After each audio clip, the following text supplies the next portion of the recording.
Thanks to everyone for coming to the meeting today. We'll hope to get things resolved today. Approval of the minutes from the last meeting.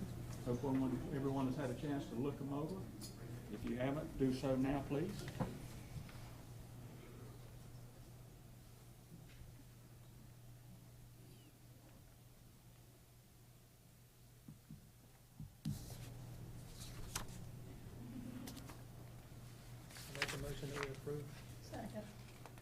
Okay, we have a motion to approve the minutes and a second. All in favor say aye.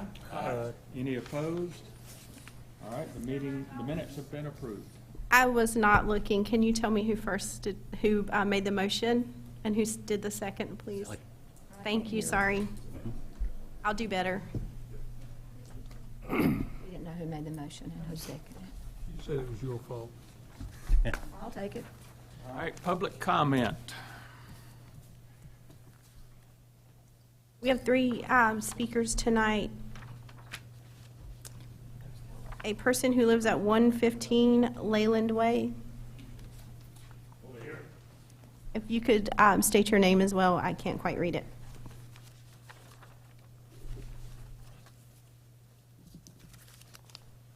Good afternoon, members of the board. My name is Joe Torrey. I live at 115 Leland Way, Hampstead, Surf City. I assume we're here for the present application. Is that correct? That they're making? Yes. Pardon? Yes. Mm-hmm. All right. The situation, I reviewed what was available. And as far as I'm concerned, the original application for the property is superior. At that time, we had a direct access to Route 17. At the present time, with the application, there's no direct access to 17. We had no rentals at that time with the property. Now there's rentals. And it was lower density. These are all objections that I see to the present application. In addition, when North Carolina reviewed the application, again, questions were raised as to the connection between Loggerhead and Route 210. Those problems have not been solved. Apparently, the Department of Highways of North Carolina, they wanted additional property taken where a light would be put in to relieve the potential problems at that intersection. That hasn't been done, and the builder said he can't obtain that property. So we still have a continuing problem. That's our only way. In our area, in Turtle Creek, the only way we can get in and out of development is through Loggerhead. So we're sort of locked in. And now we're going to have a lot of additional traffic coming in. In addition, right from the beginning, I asked last August when we first met the builders' representatives, how come there's no hydrology study? We don't know what the water tables are in our area. And now they're going to put in a septic system where they're going to get tens of thousands of gallons of water from outside the area and be pumping into our property. It's a question. We don't know the answer to it.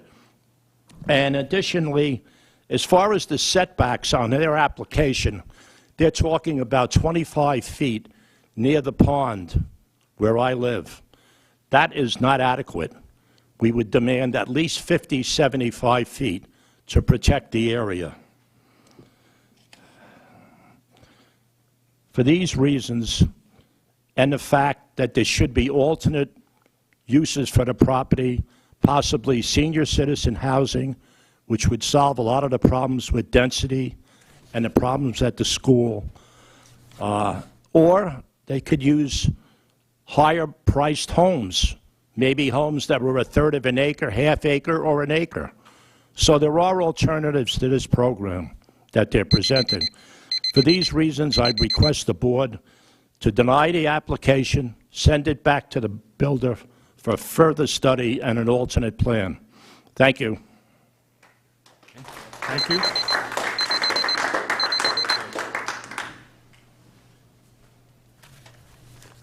Next, we have Mr. Chris Jones. Do you want to speak now, or are you just signing up for your project? Just sign up as a project. Okay. Maybe I can speak a minute then. And then we have Mr. Dale Eisman.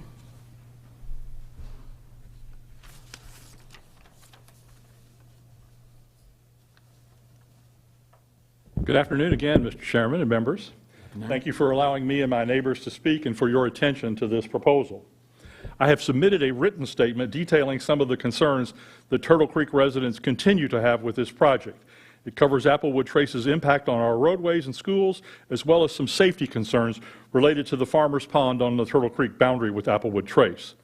I ask that you please focus in particular on the inadequacies of the traffic impact analysis, which we understand does not measure summer and weekend peak traffic on 17 or 210. Given what we all know about traffic around here on summer weekends, it is hard to take seriously a study that ignores those visitors. Applewood's impact on our schools also remains a major concern. Using census data, we estimate that this project would add more than 200 additional school-age children to the population of Surf City. The developer's only answer to the havoc this would wreak is a vague commitment to, quote, help where we can. That brings me to what I'd really like you to focus on this afternoon: the developer's response to the concerns Turtle Creek residents raised during our community meeting last week. Mr. Collier and I have our issues, but I do truly appreciate his willingness and that of his colleagues to visit with us in what was certainly a spirited meeting. He was a gentleman throughout. The written responses presented to you by the developer with the packet for today's meeting are something else. Look at questions 9, 10, and 15, considering limits on traffic on Loggerhead by making Applewood a gated community. From the developer, we get a one-sentence dismissal. This will not be considered. No explanation, no reason. Question 11, will there be a traffic light on 210? Mr. Collier told us the town opposes that. Well, I don't believe this board or the council has discussed or voted on the subject, certainly not in public. Such a decision impacting so many residents and visitors surely ought to be the subject of public hearing and discussion. Question 13, using Duke Energy Road for construction. Mr. Collier seemed willing to ask Duke for an exception to its policy. From Logan, we get a terse, unexplained, this will not be allowed. Question 19, concerning a fence to keep Applewood kids out of the Farmers Pond. This is a liability concern for Turtle Creek because our HOA owns the pond. Mr. Logan dismisses it out of hand. Question 20, concerning the pool. No one knows how big it would be or if it will be sufficient for 400 homes. Question 21 and 22, concerning the timber bridge and direct access from Applewood to 17. Mr. Collier acknowledged it might be possible to secure approval from the Army Corps. The developer says simply, quote, there will be no timber bridge, unquote. And finally, back to the schools. Question 30. What about making Applewood a 55-plus community? Mr. Logan just says no, one word. This adjustment would all but eliminate the ruinous impact we know Applewood will have on our schools. Mr. Logan can't even show us, or you, the courtesy of explaining his position. He is the busiest home builder in Pender County. He stands to make millions on this project. His representatives tell us they want to be good neighbors. You simply cannot square that with Mr. Logan's responses to the school problem and other legitimate concerns of the community. The message you can send today is that that is unacceptable. Surf City should welcome growth, and it has, but you can insist that it be sensible growth, respectful of those already here. Applewood Trace does not meet that standard. Please vote no and urge Town Council to do the same.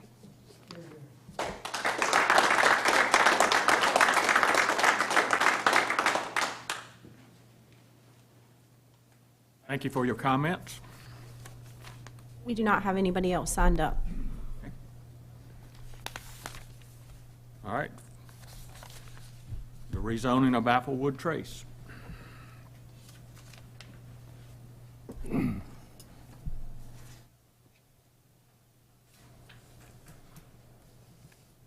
Before you tonight is the rezoning request for Applewood Trace. We are all very familiar with this project as we've discussed it a couple of times in the past. Amy, Yes, sir. could you speak a little more? Oh, to the I'm mic? sorry.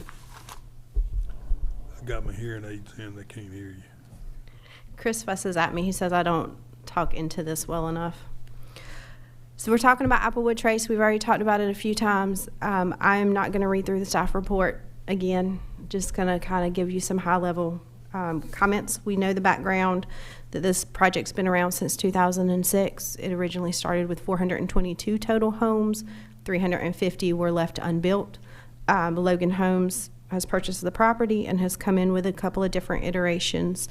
The biggest change between the last iteration and this iteration is the removal of the apartments that were in there. There will not be any more apartments shown in there. Now they are focusing on single-family and duplex houses, with the single-family being on each end so that they are adjacent to existing single-family, and then the duplex or cottage-style homes being centrally located. They are providing an additional pool facility and clubhouse facility that will be for the Applewood Trace subdivision only. They're providing a recreational area in that, like an open green space that can be utilized as a multi-purpose field. As far as the vehicular traffic impacts, I did revise the numbers in here based on the lower density of 400 homes instead of the 714 homes. So if you look on page 3, you can see that comparison of the difference, the different traffic that would be created based on 400 homes versus 350. The traffic impact analysis was updated in 2022. It may have to be updated. With an update, though, that will probably decrease the improvements that are required because there's less traffic being generated. The town did, in conversations with Mr. Collier, discuss the proposed signal at Turtle Creek.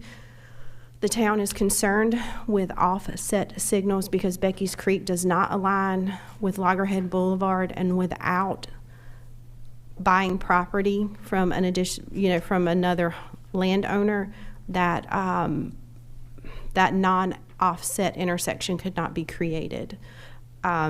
Based on previous court cases, the town cannot hold a developer hostage based on its inability to obtain property and put in an improvement.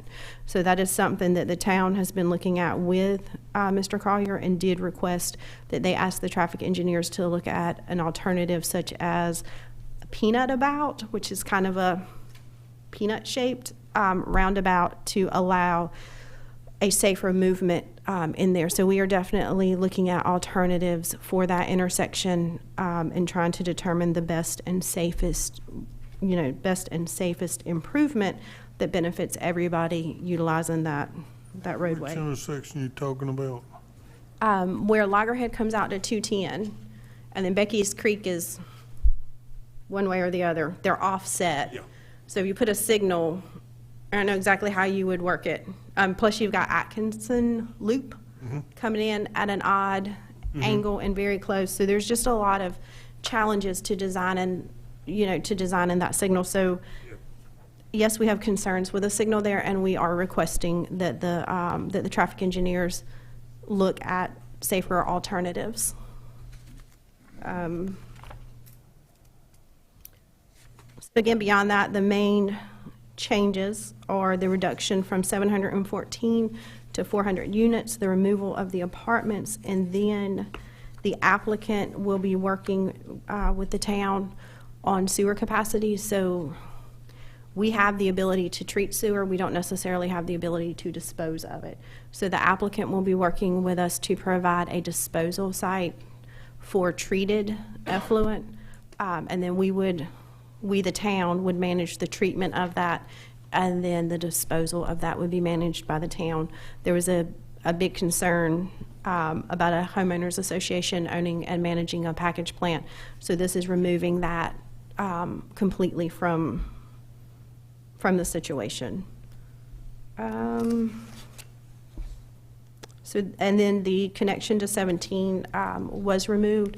The connection to 17 creates the majority of the wetland impacts. And there will be a connection through Man Hollow Road. It will be a more circuitous route, which would help decrease cut-through traffic. Straighter routes tend to lead to higher speeds and more cut-through traffic. The new route kind of goes up and meanders through the subdivision and then goes through Edgecombe Estates and out Man Hollow Road. It also decreases a point of conflict on 17 by removing that excess point and having additional improvements because you have more of more traffic is concentrated to that one area, which allows for all the improvements to be there instead of not having to do any improvement really because you're so spread out. So the town has been in conversation with the applicant with the removal of the connection to 17, and we're okay with the connection going through Man Hollow and not having the additional connection to 17. That connection through Man Hollow does provide the secondary access required by fire for this development. That connection to Man Hollow was a part of the original approval plan as well. So that is my main quick overview of this project. If you have any questions, I'm happy to answer them. I'm sure Mr. Frank or Mr. Collier would like to discuss the changes to the project as well. So they are here as well. I've got one question. Man Hollow is a state road. Man Hollow is a state road. Edgecombe is not, but it will, per the agreement between the original Turtle Creek, now Applewood Trace, and Edgecombe Estates, that road will have to be built to state standards, and then we'll have to have sewer availability. So they will run the trunk line for the sewer, and then those lots would be able, to connect on, but it will be built to state standards and then would have the opportunity to stay private or become a state or city road.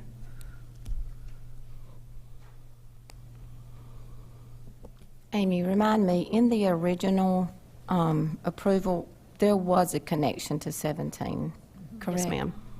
Okay.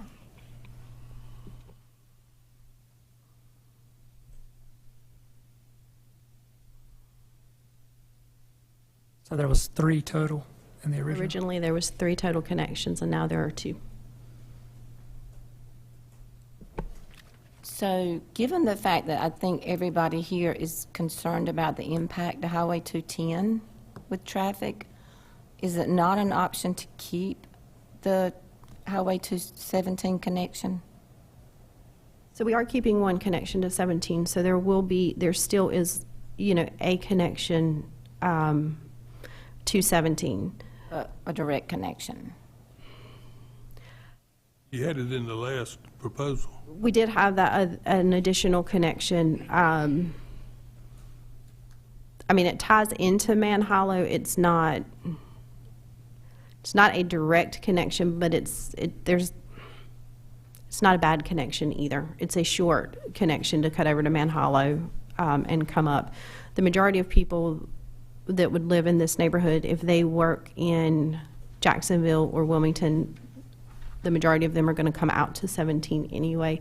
The majority of traffic that'll cut through Loggerhead is going to be either going to the beach or shopping, or whatnot. Our bigger Traffic is coming through Loggerhead. do what? Say it. Additional traffic will come, but our larger employers are in Jacksonville and Wilmington, as are the majority of our doctors' offices, where a lot of these So people they're would all- be going. We're also trying to recruit retirees.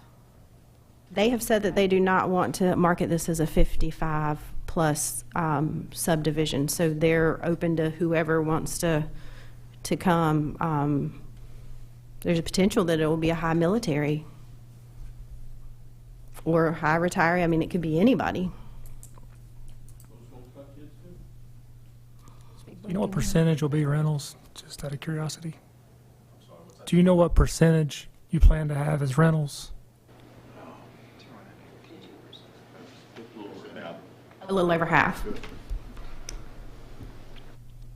I got up here and Amy answered your question accurately. A little over half we anticipate today would be rental.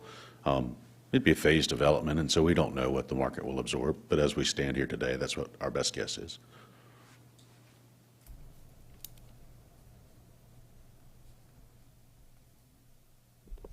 And could we ask Mr. Price to speak on the sewer issue?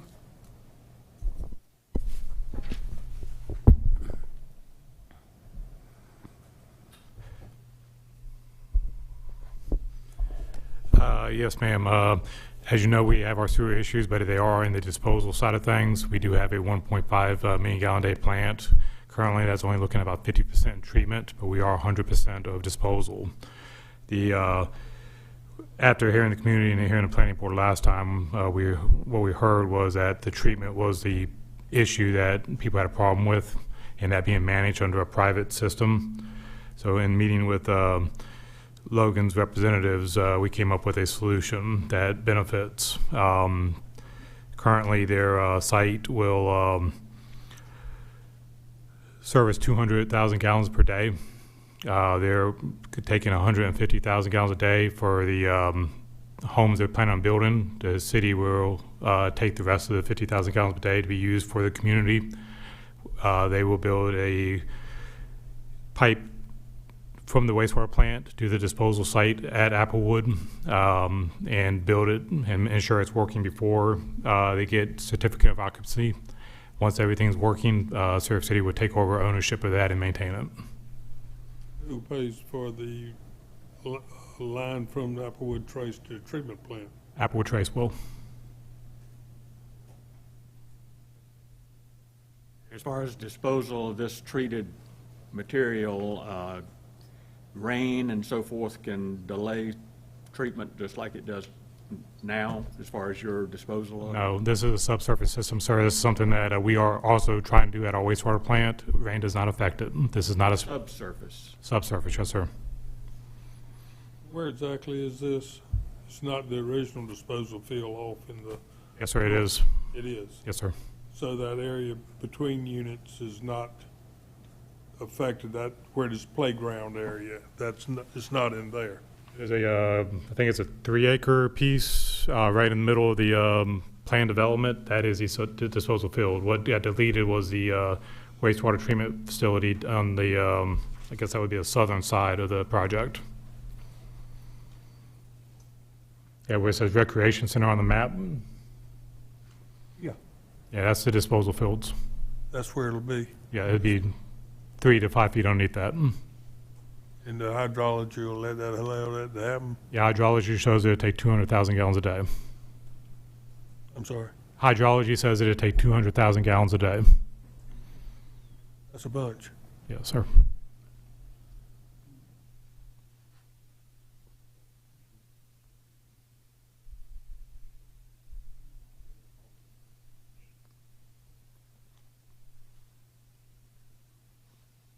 Can you tell us how many gallons a day fall during a hurricane?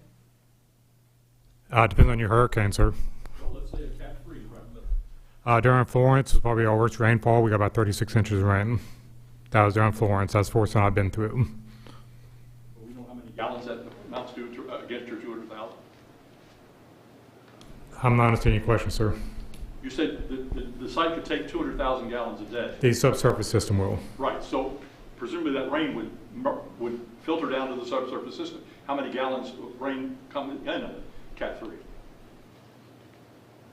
You're asking me to calculate the volume of a 3-acre piece? I just want to know if anybody knows. I'll be glad to do that calculation. I can't do it off the top of my head, sir. Okay, thank you.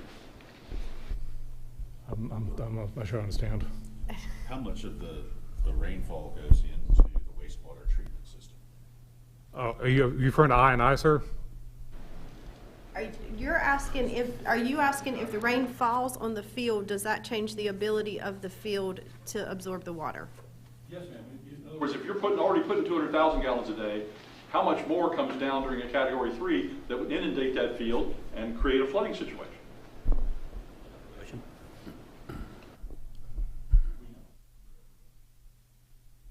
Uh, A long time ago on a study of the water treatment system in relation to the water tables in the area. We've been asking for it since last summer. I've never seen a report. As we have stated multiple times, the rezoning is the start of the process.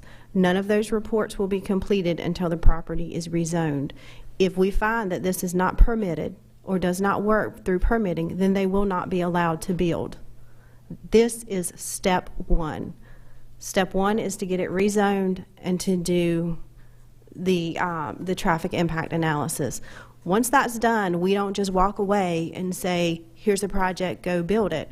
They still have to provide the sediment and erosion control permits, the state stormwater permits, the Department of Health and Human Services sewer permits. This is just a step to find out whether or not they even need to move forward doing these. So yes, there will be studies done in the future. We're just not to that step yet. Why rezone it before you know what the study says? It seems like you're putting the cart before the horse. Would you pay $1 million to do studies for something you cannot do at all? The step one is to find out whether or not this is a land use that is allowed. If it passes step one, then we go to step two and we see whether or not this can be permitted. If it cannot be permitted, then they go back to the drawing board and come back with something else. But if it's not zoned, the state will not spend time reviewing permits for a piece of property that cannot be built in the manner that they are requesting. So they cannot even submit these permits for review without having the correct zoning in place.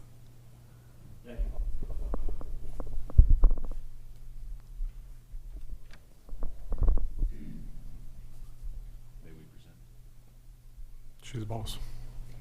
Yes, sir. May we present, Mr. Chair? Thank you. Good evening, Chairman, members of the board. My name's Sam Frank. I represent the developer. I'm only going to speak briefly because I'm sure you'd be more interested to hear what the engineer has to say than the lawyer. But I do want to introduce the topic of what you're considering today. This is a substantially changed application. And so what you see before you now is the result of significant collaboration, both between the developer, staff, and taking into account the comments we heard from you, the comments we heard from the town council, and the comments we heard from our neighbors. Now, some of those comments were things that were within our control. We'd really not like to see a wastewater treatment plant on the site. The density that we had previously proposed, of 3.9 units per acre, is more than the town wanted to see. You preferred not to see multifamily residential incorporated into this development. All three of those things have been changed. There is no longer a wastewater treatment plant. The density's been reduced to about 2.1 units per acre, which is less than R15 zoning. And we've eliminated the multifamily component altogether. We also heard comments, especially from our neighbors, about things that are well beyond our control. The schools are too crowded. Public roads should be better than they are.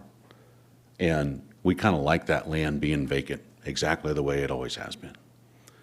None of those things are within our control to change, and we haven't proposed to change them accordingly. I get it. For 16 years, Turtle Creek has existed on a section of public road that was designed to accommodate many, many more homes than it currently does. The land adjacent to Turtle Creek, that 200 acres, has been sitting vacant for that 16 years. I understand completely the nature of being accustomed to the way things are and being adverse to change. What I encourage you to consider today is, one, the benefit of what's been adapted, what's been changed, and the testament to the public-private collaboration that brings that before you. Two, what is the impact of what we're proposing versus what is currently approved on the land? And three, to appreciate and understand where we've come from, what we've proposed as a positive and beneficial way to develop this land, both for the landowner and for the benefit of the town. With that said, I'd like to invite Richard Collier, who you know already, to be the project engineer to talk to you in more detail about this proposed development.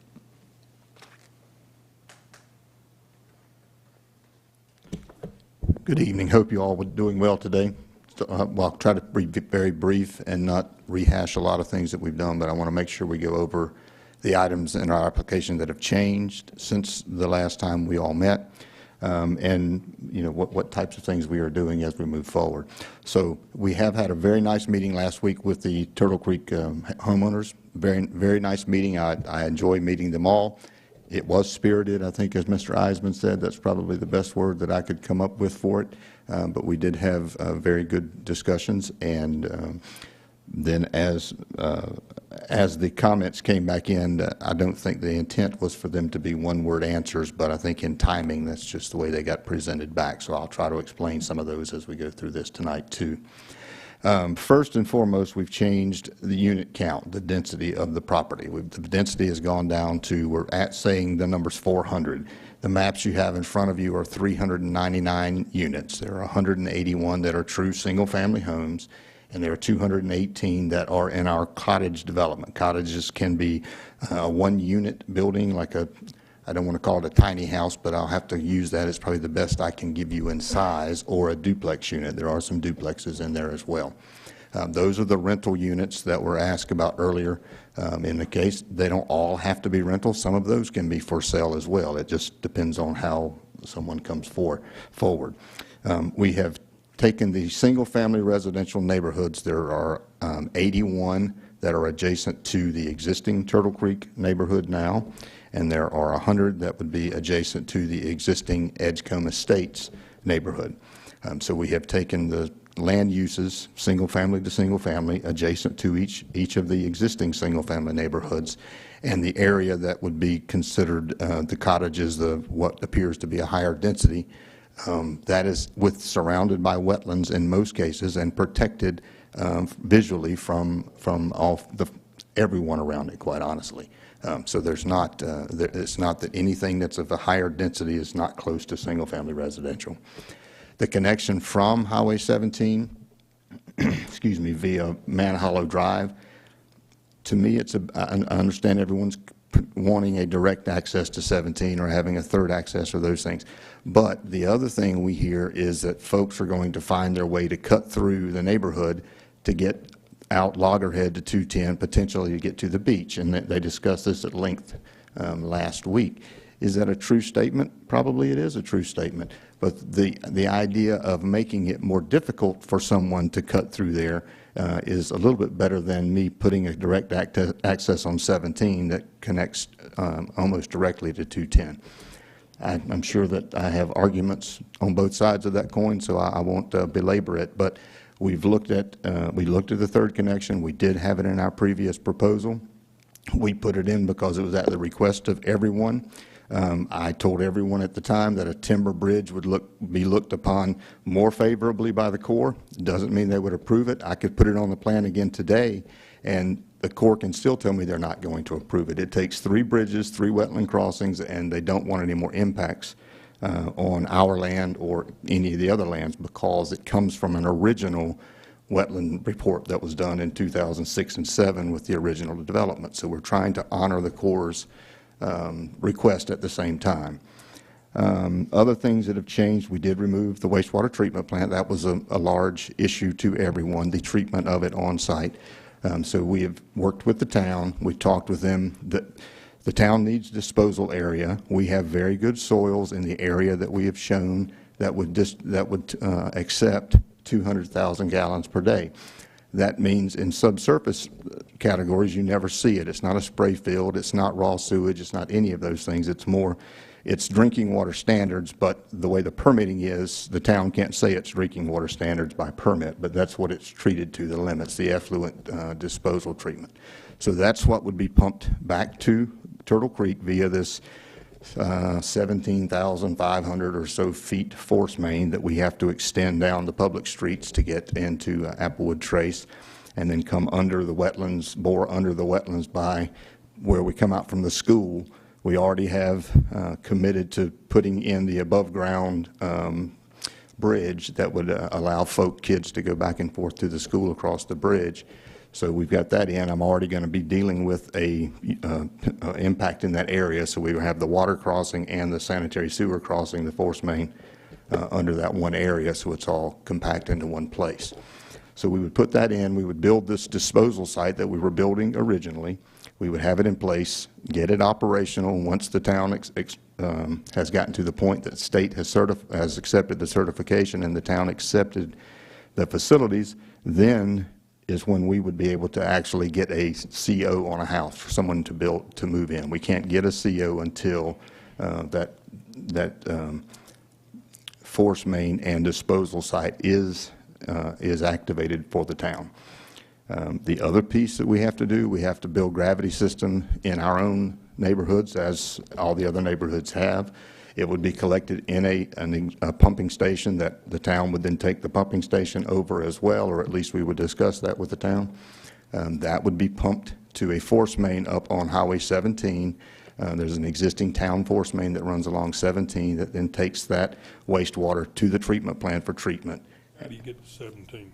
Up the same way our access goes out. We're going up, yeah, up through Mount Hollow, yes, sir. We would make the connection there. We're trying to keep everything as tight as you can in terms of disturbance, so we're not doing 2 and 3 things in various places.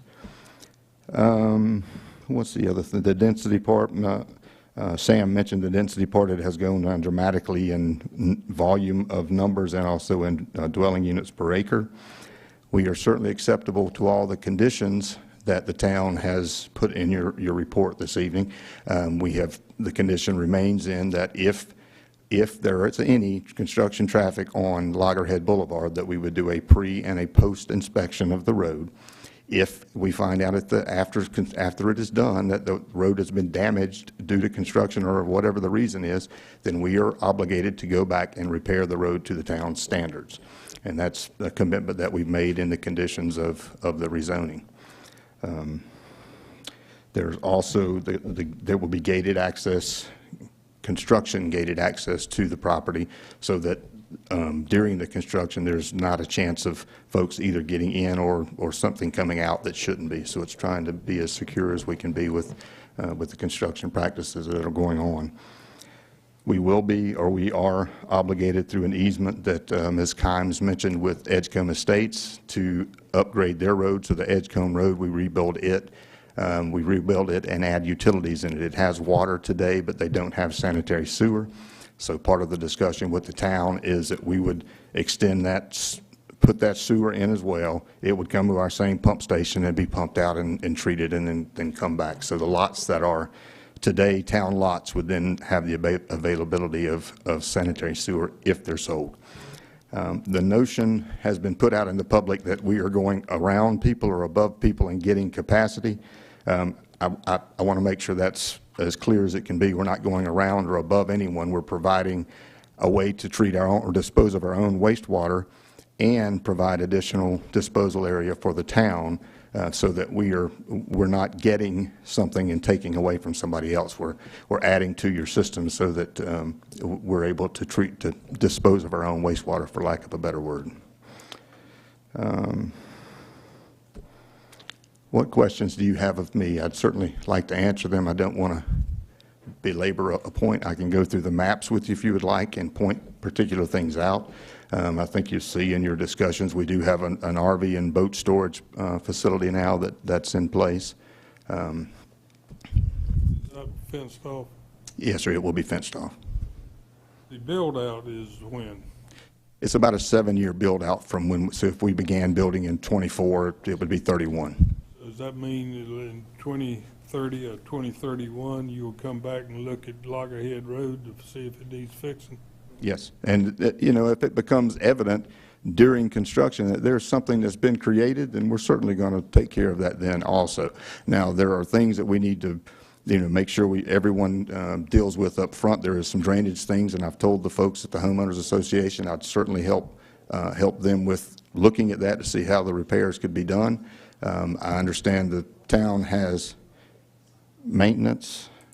I don't understand the Loggerhead public road thing. It's not, it doesn't make perfect sense to me. But we're certainly able to make the corrections to the road if, in fact, we are doing it. We are going to limit our heavy equipment vehicles coming in and out of the 17 route. So that would eliminate having the heavier stuff. But you need 2 accesses in and out for the fire marshal during construction. So we still are going to need some access, ingress, and out, but it would not be for the heavy equipment. It would be more traditional trucks and things like that went through. Those road repairs apply to Edgecombe Road too? Edgecombe has to be built completely. Man Hollow? Man Hollow, if it's damaged, we've got to take care of it too. That's a rule at the state. That in our request. One of the repairs to Manhala and Loggerhead, intermittent? So we have the repairs to Loggerhead and Man Hollow as a state road. That would be an agreement with the NCDOT. And it would And be then as the- needed? We do Or not, we have to wait till 2031? we do not say as needed in here. We just say that they have to repair them. That's something that we can discuss, how to word that prior to going to council if it's recommended to move forward. We could put something in, it will be built in phases, there will be 3 separate constructions. We can certainly look at the end of each period, doing some investigations on the road itself. What's the time frame on a traffic impact analysis? The traffic impact analysis is completed and has been reviewed and approved by the department. What Ms. Kimes is talking about is that has almost 700 units in it. If we take it down to 400 units, then it has the ability to take away some of the things that we are, some of the improvements that we would be obligated to do. And we are already obligated to do some improvements out at the intersection at Man Hollow Road and right and left turn lanes there, and update the U-turn movements to their reduced conflict intersection, the 2 leftovers. And we're doing a right turn, adding a right turn lane up at 17 and 210. And then, do you recall the other piece, Amy? The signal was discussed. The signal was at discussed at 210. Loggerhead. But it was not a requirement, it was a recommendation in the report, so it will have to be worked out through DOT and the town and whatnot. Right. That one will be an ongoing process to finalize. One of the comments earlier about, are we considering during the summer months and the peak months on those impacts? Because, living here, the traffic is pretty bad. It's already summertime now. Understood. And we deal with that in our area as well. The DOT, however, because it's a statewide program, it wants it during the school years. They only want traffic counted while school is in session, so we have basically from August or September to May, through May, and then we can't count over holiday weekends because school's out and everything's kind of off kilter. So they want the counts to be as close to peak hour movements as is normal in a normal workday. Understanding that in a beach community, that's different. I know it very well. We have the same debates at Wrightsville and Carolina Beach as well of the same discussion of traffic, but it's controlled by the DOT and their policies. It's not that we didn't care to or not want to. It's just the way that the rules are. Amy, you got a lot of influence in the state DOT. Why don't you get that changed? I don't have that level of influence, but to Richard's point, when you're doing a traffic impact analysis, you're looking at meeting a standard for roadway improvements. You're not picking the worst day out of the year and putting in the improvement that works for the worst day out of the year. You're looking for an overall improvement to the road. And yes, if you did a 13-hour count even on the weekend, you're going to see a couple of peak hours when the turnover is in the morning and when the turnover is in the afternoon. You're not going to design a roadway system for a peak that occurs, on 2 days for 4 months out of the year. You're going to look at the overall traffic, and even though it's bad for a period of time, which I do agree with, when you look at that versus the school day or whatnot, and you're looking at an intersection, when you have 3 cars coming up to the intersection and a whole bunch coming the other way versus a more equally distributed number of cars coming up to an intersection, you actually end up having to do more improvements during those times when you have a more equally distributed amount of traffic than when you have an amount of traffic that is more of a one-way traffic. Even though it seems counterintuitive that, the traffic is worse on this day at this one spot, when you're looking at the overall intersections, if the traffic is distributed more evenly, you need more time to cycle everybody through versus I can just run 210 for a 10-minute cycle, which we wouldn't really do, but for a 10-minute cycle, and then I can just let a secondary road back up because they're only going to have 6 cars.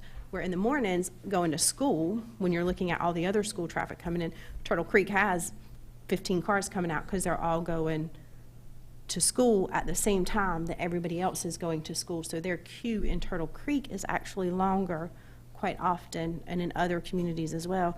It would be longer during that time period. So even, there's a lot that goes into picking the times that you use, how the traffic is counted, and all of that. It's not just a decision that was made lightly.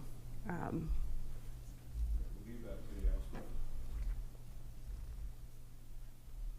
I respond briefly? Oh, the gentleman behind me just said leave it to the experts, and he's exactly right. The state does not put the onus on you as a town to decide what improvements are necessary or required to the state roads in connection with a development like this.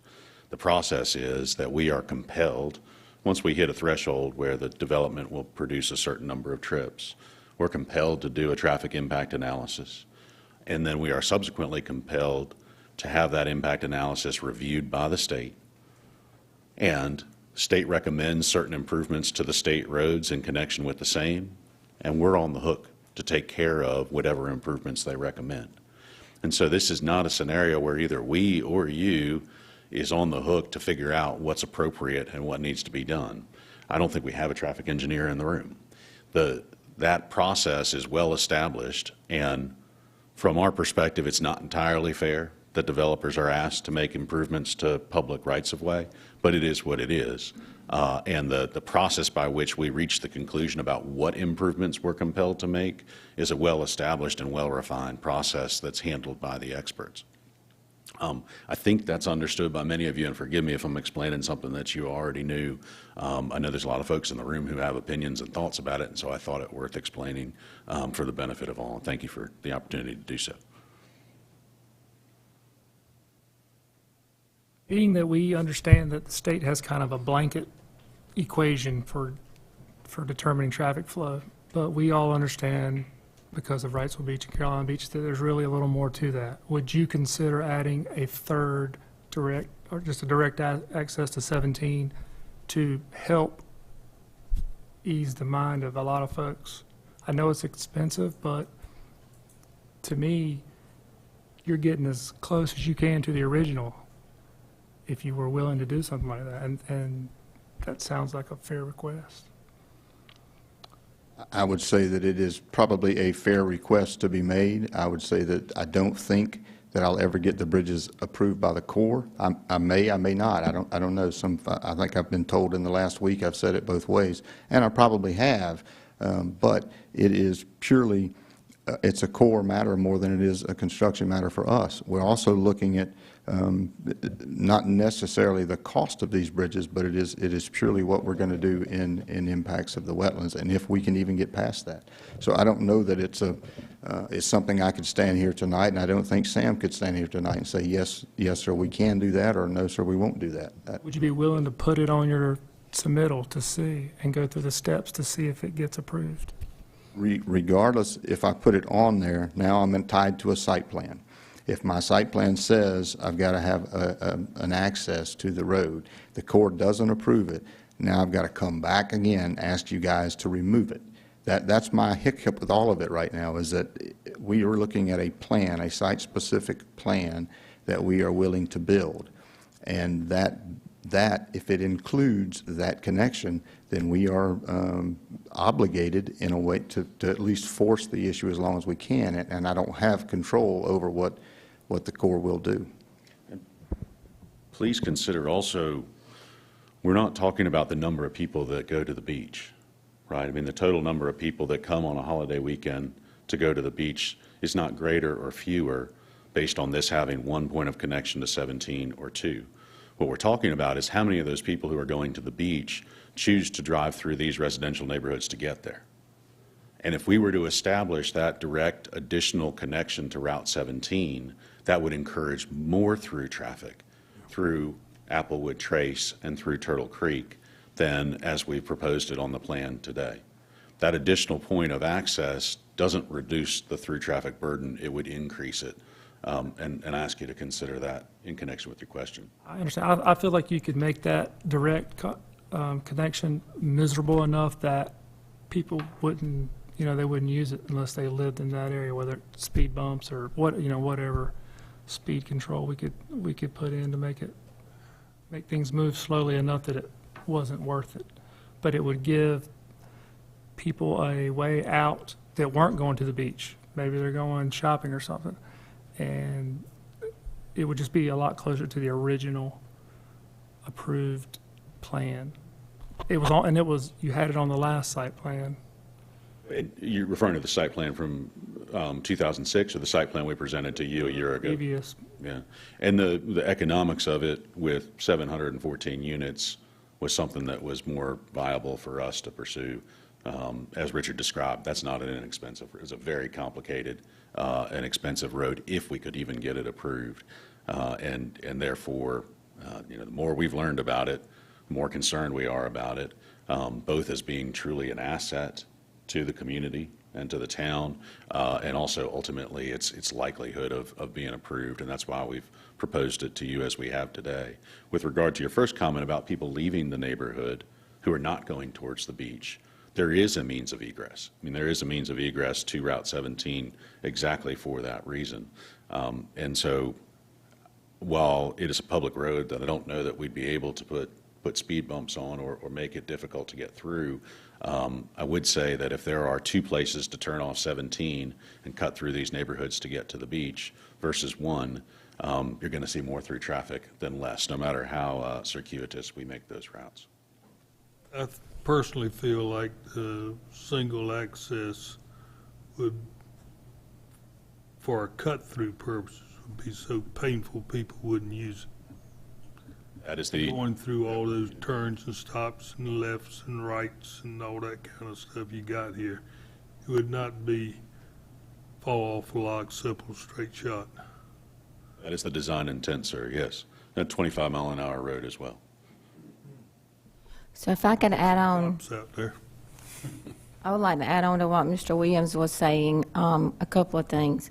So I hear what your suggestion is, that people may use, if you have the direct route to 17, they may use that as a pass-through.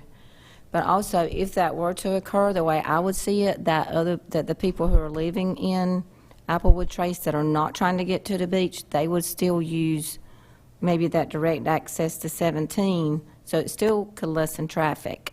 But regardless, so the way I see this is, right now, it was approved that originally there's 350 homes that could be built. And so now you're asking for a rezoning, which would allow for more homes, but less access, or less, you're taking away an entrance and exit. It's very concerning to me as far as safety.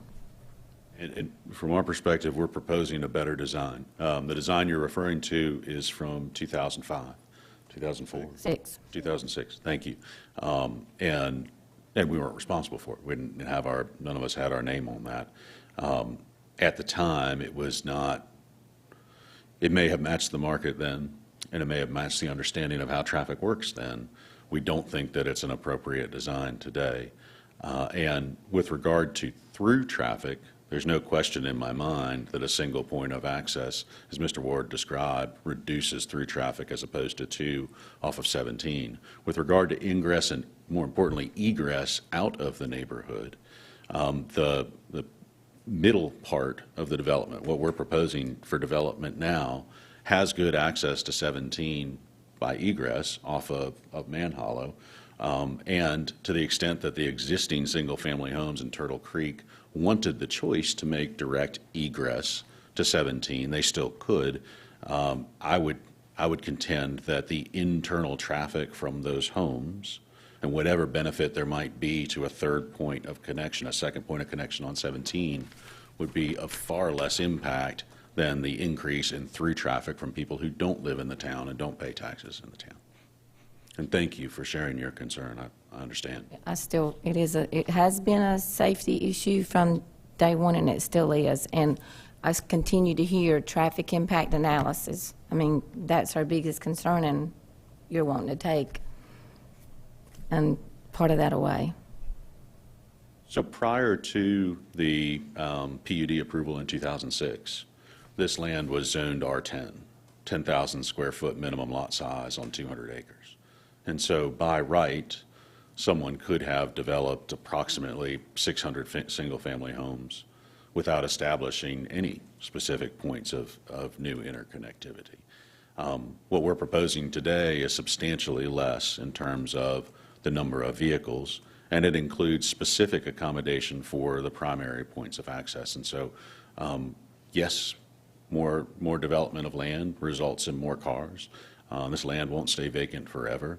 We believe we are now proposing not only a development that's the result of response to the comments that we've heard from the community, but also an improved and excellent design. And so at the end of the day, of course, I agree with you completely that there is a balance, but 2 points of connection total here is better for the residents of this development, and we believe for the residents of Turtle Creek than it would be with 3 from a traffic standpoint. Thank you. In your previous proposal, how approximately, what is the distance between Manhala Church Road and the other proposed bridge exit onto 17? About how far is that? I believe that distance is somewhere in the 2,000 feet is my recollection, but I don't know it exactly. I mean, Amy looks like she's going to measure it for us, but that's about what I think it was. Do you mean along Route 17, sir? The Correct. Yeah, that's what he's talking about. Hold on, give me a second. You said that the core is the problem with this direct route to 17, but what did the original developers have with the core that they would propose this? Anything? They didn't have any more than we did, sir. So it was pie in the sky for them? Probably so. Sounds like maybe the cost is the real concern with the, I mean, the cost is expensive. There's no doubt about that. But I'm also being as honest with you as I can on what I know the Corps is not allowing these days, and that is multiple crossings.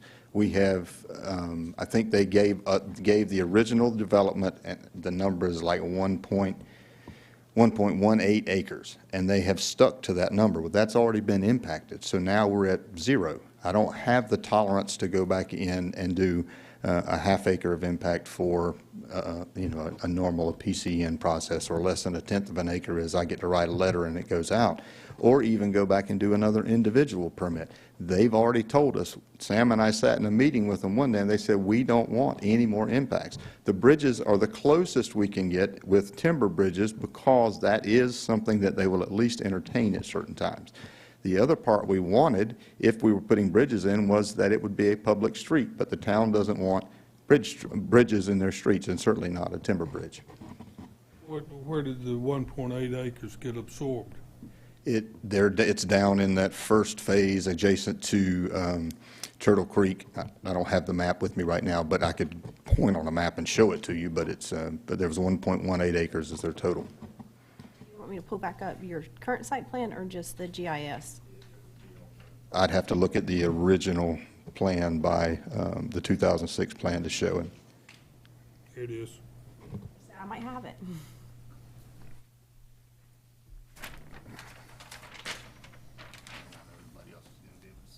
Sorry. There's a crossing right there, there's a crossing right here, there's the actual crossing, there was one more in the neighborhood here, maybe it was that one. There's something up, one of these, I think it's that one where it's coming into the wetland. Here's the long run there. They had that in there, but they weren't showing impacts to it. Oh. They were assuming a bridge, so they didn't show impacts to it. But that's the same, 1 bridge, 2 bridge, 3 bridge, Yeah. to be able to get it out. Yeah. And these were unaccounted, this was where the 1.8 got That's where the absorbed, and 1.8 this was is, at. this is in addition, okay. There is a map that shows all that, and I don't want anybody just to trust me on it. I can get you a map that shows all that. Right. Couple of points. The core answers to Congress.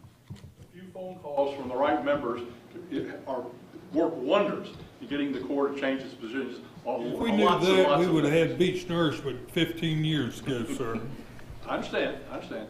The other point is, all this discussion about the number of roads ignores the fact that a gated community would solve a lot of the problems with cut-through. All you have to do is put up gates that are accessible to residents of Applewood Trace through a key card or some other system, and the cut-through problem goes away.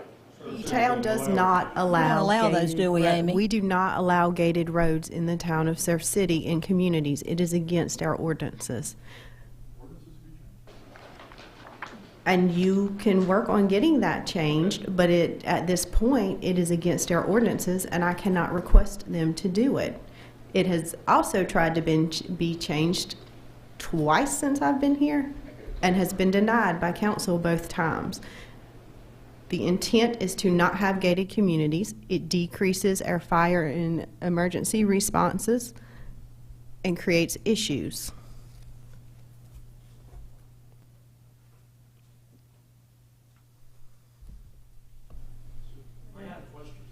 Question on procedure. The original application that the builder made was withdrawn. Wouldn't it require new notices to be sent to all the surrounding landowners? So tonight is not a public hearing. For the other public hearings that we did have, in which at the last meeting, public notices were sent per the regulations in here. We have to meet a certain set of rules. Those were sent, and it's also been posted on the property when each hearing has been held. It's also been placed in the newspaper. It's also placed on our website before any hearing is heard. But originally, we received certified mail notices. Aren't they required to? We do not, they are not required to be sent certified. They are sent to your address of record in Pender County GIS.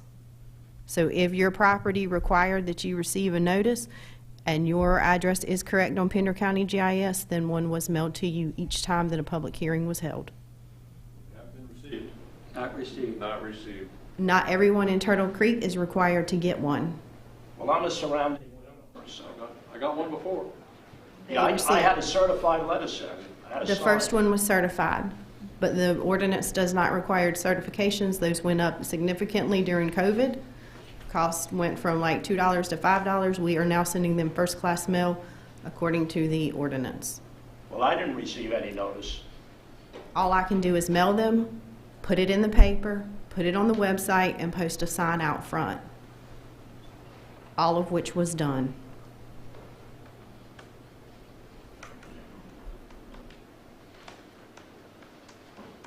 For your information, I received a letter several years ago that was exactly 1 year late.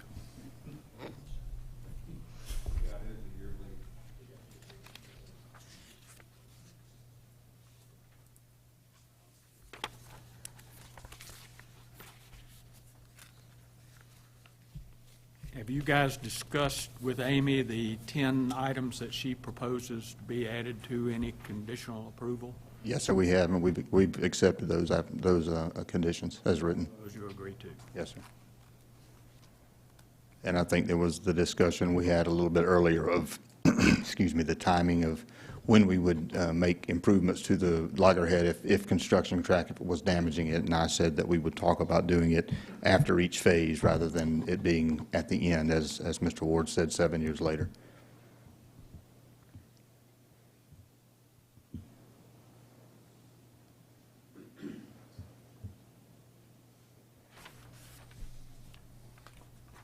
Amy, am I correct in saying that if this zoning request is approved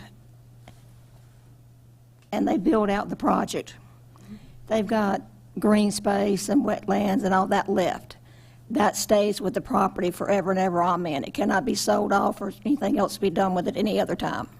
They cannot do anything else with it. So we are doing a PUD conditional district. A conditional district ties it to the site plan. Therefore, where he's showing undeveloped area, recreation area, future RV and boat storage, that has to stay that. The only way that that could change is if it came back for a rezoning.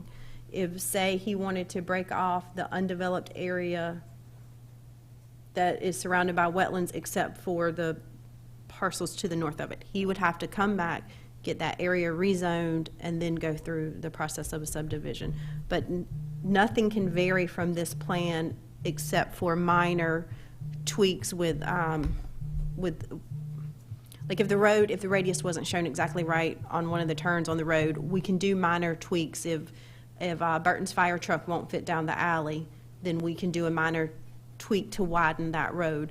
But as far as the number of homes, the overall use and whatnot, it is tied to this site plan as you see it. That's the reason we're here today, because the previous PUD was tied to that site plan. And the roads belong to the city, they don't belong to the HOA of Turtle Creek, correct? The roads in Turtle Creek belong to the town. The confusion there is that the state stormwater permit does not belong to the town. The state stormwater permit belongs to the HOA or somebody that's not me. So we don't control that. So when Mr. Collier was talking about helping them with some of their drainage issues, that's why it's not the town's responsibility, because we don't own that stormwater system. We do maintain the roads, though. Bill Harris, 120 Leland Way. Now, you're saying the roads at Turtle Creek belong to the town. Why aren't they fixing the sinkholes in the roads? Ask everybody else in Surf City. Sir, I can't speak to this issue. I've been in talks with UHOA now for several years on this matter. Surf City is willing to fix it once the underlying condition of the broken pipe underneath the road is fixed. So the broken pipe is a part of your certified state stormwater permit that you own. So we can't fix the road if the failure is under the road and continues to remain. Also, I have a sewer drain in front of my house. It runs 24 hours a day. I called the town a couple of times about it, and they says, well, it's probably people watering their lawns or something like that. But it runs 24 hours a day. One of the original builders, one of the workers, told me what they did was reroute the creek down through the storm drain out into the creek on the other end of the cul-de-sac. Yes, sir, that's also part of your stormwater system. It's not it's just stormwater system, sir. It's a storm drain. It's a storm drain, yes, sir. Yeah, I've visited, you probably talked to me in the past. Right. That's part of your stormwater system, sir. We can't touch that, we don't own it. Who owns the system? I'm sorry? Homeowner association. The homeowner association took it over from the bank. Originally, the bank had it, and HOA decided to take it over. We need to talk to his homeowner association. At one time, I was dealing with Wells Fargo about these issues, and about 3 years ago, I think, your HOA took it over, if I'm not mistaken.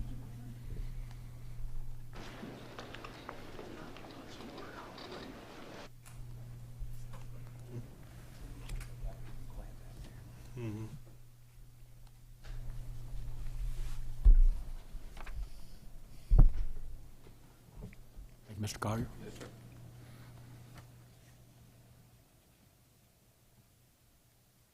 I mean, I see the other access would have been about 1,500 feet. Sorry, I got. Yeah, I saw We it sitting moved there. on. Yeah, quickly. So To you got- wetlands. It's about 1,500 feet, or about 1,600 feet, basically from center line of Man Hollow to center of the piece of property that connects to 17. 5,280, still a mile. Yes. Yes. A little over a third of a mile, quarter mile.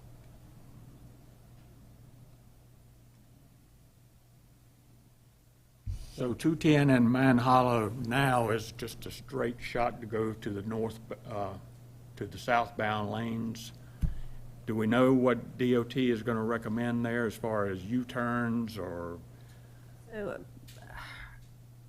I hesitate to bring this up, but I have the original traffic impact analysis recommendations. Way down here at the bottom, I'm scrolling. There we go. Well, I didn't print them out, all 200 pages, because I've done it 3 times. Sorry, it might not be your last page. It's on your computer screen, though, if on you the look computer. now. So what it's The legend at the bottom shows what the different colors mean. But it did recommend, I believe I have the letter in here as well. It did recommend the signal at Loggerhead, but it also recommends the realignment with Becky's Creek Road, which would require, whether you move Loggerhead Boulevard or Becky's Creek Road, you have to put it on somebody else's property. There's not a point that Loggerhead Road can move to on the existing Turtle Creek property and be lined up across from Becky's Creek Road. So that's where we get into these donut-shaped, Not. whatever. You wouldn't have to acquire much of the property on Becky's Creek to make it work. But it's private property that we as the town cannot take in eminent domain for another developer. There is case law on this. You can research the High Rock case. So the town can't take property for a public street?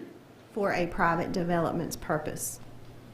Well, the town can just call it public improvement, can't it? No, sir. You want to pay for a lawsuit? No, sir, I don't, but I didn't realize that you couldn't, eminent domain couldn't be used to improve a public road. Just call it a public improvement.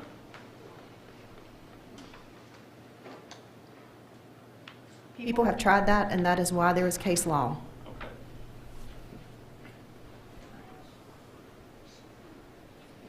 So the improvements are shown here. There are improvements at the signal. You will note that we're going to talk about Surf City self-storage here in a little bit. So that blue color is the improvements that are required by them. So when we do a traffic impact analysis, we look at any other development. So you're looking at the traffic counts that are taken, plus you're looking at any other major development that has a TIA. You're incorporating those into the traffic impact analysis as well. So these traffic impact analysis aren't just standalone, that's just looking at the traffic count of today. It's looking at the DOT projects that are coming, the other significant development in the area. There's growth factors that are put in there. There's a lot. This is done in 2006. The one that you're looking at right here is the one done by Ramey Kemp in 2022. Now, it is based on 714 units, and as I've mentioned earlier today, as we reduce the number of units, we reduce the amount of traffic. Each requirement is met by a threshold of traffic. So if we don't meet that traffic and they determine that they want to redo their traffic impact analysis, then some of this could go away. It may not meet warrants for a signal on 210 with the lessened traffic. We don't know that. I don't one know way or that. the other. Amy, on this, where does it show the highways, direct access to Highway 17? This one doesn't.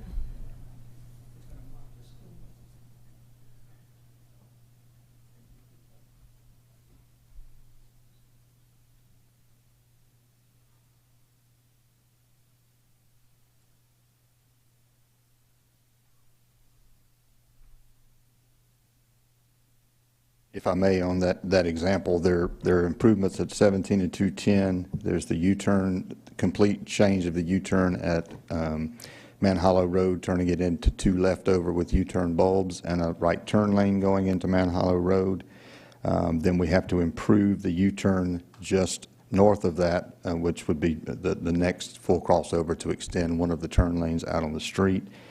There's also a right turn lane that's to be added at Highway 50 and Highway 210 that adds 225 feet of pavement, 150-foot right turn lane at 17 and 210. It's not, I know we've talked about two intersections, but we're doing improvements on multiple things that are outside that also help the greater part of traffic, not only how it gets from A to B in the existing units, because it is looking at traffic growth. They're not looking at the traffic of just today, and that's all we're counting. They've got to grow that traffic over so many % per year, plus all the new developments that they have information on. So those have all been added in and included into this. I've always felt it's just a matter of time for 50 and 210 both will be 4-lane.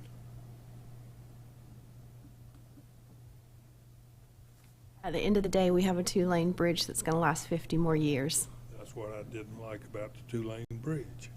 So the bridge will be 2-lane hopefully for 50 more years. Build another one.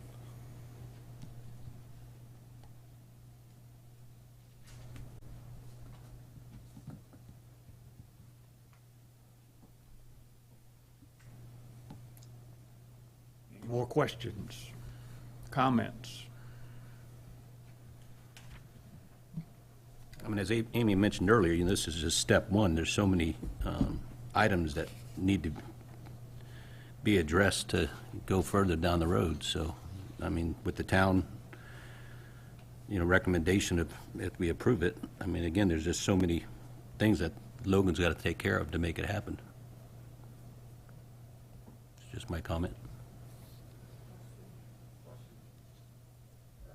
Bill Harris again.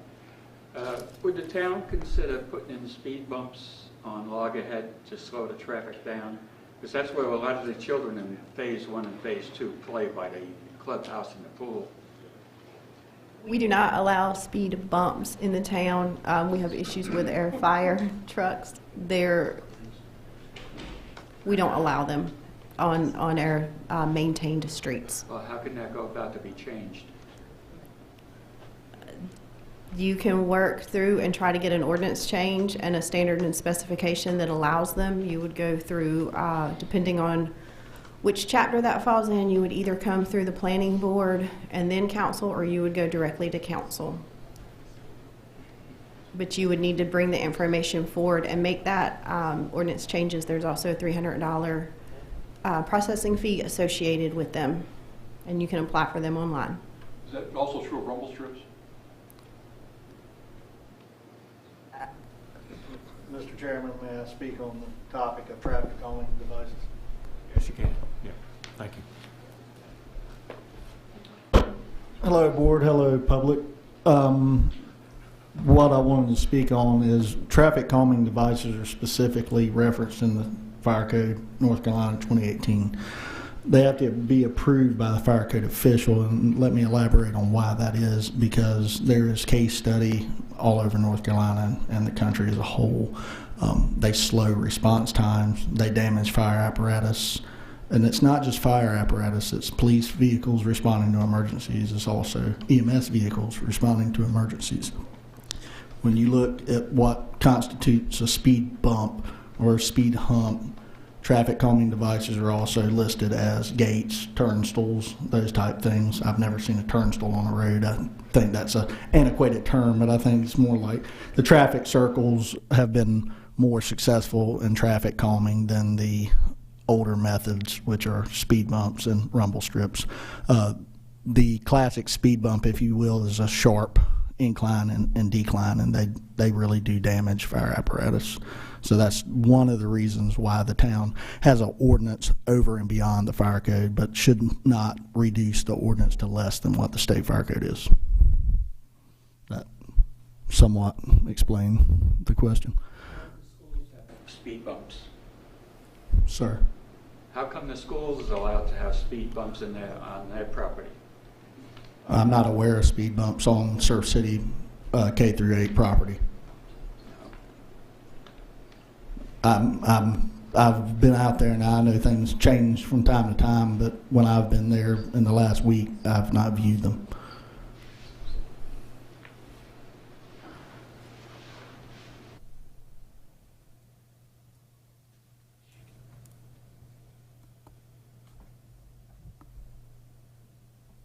So, Amy, who did this last, or this page that we have up now? The page that's up there now, Ramey Kemp and Associates is the traffic engineer that performed it. It was, or completed it.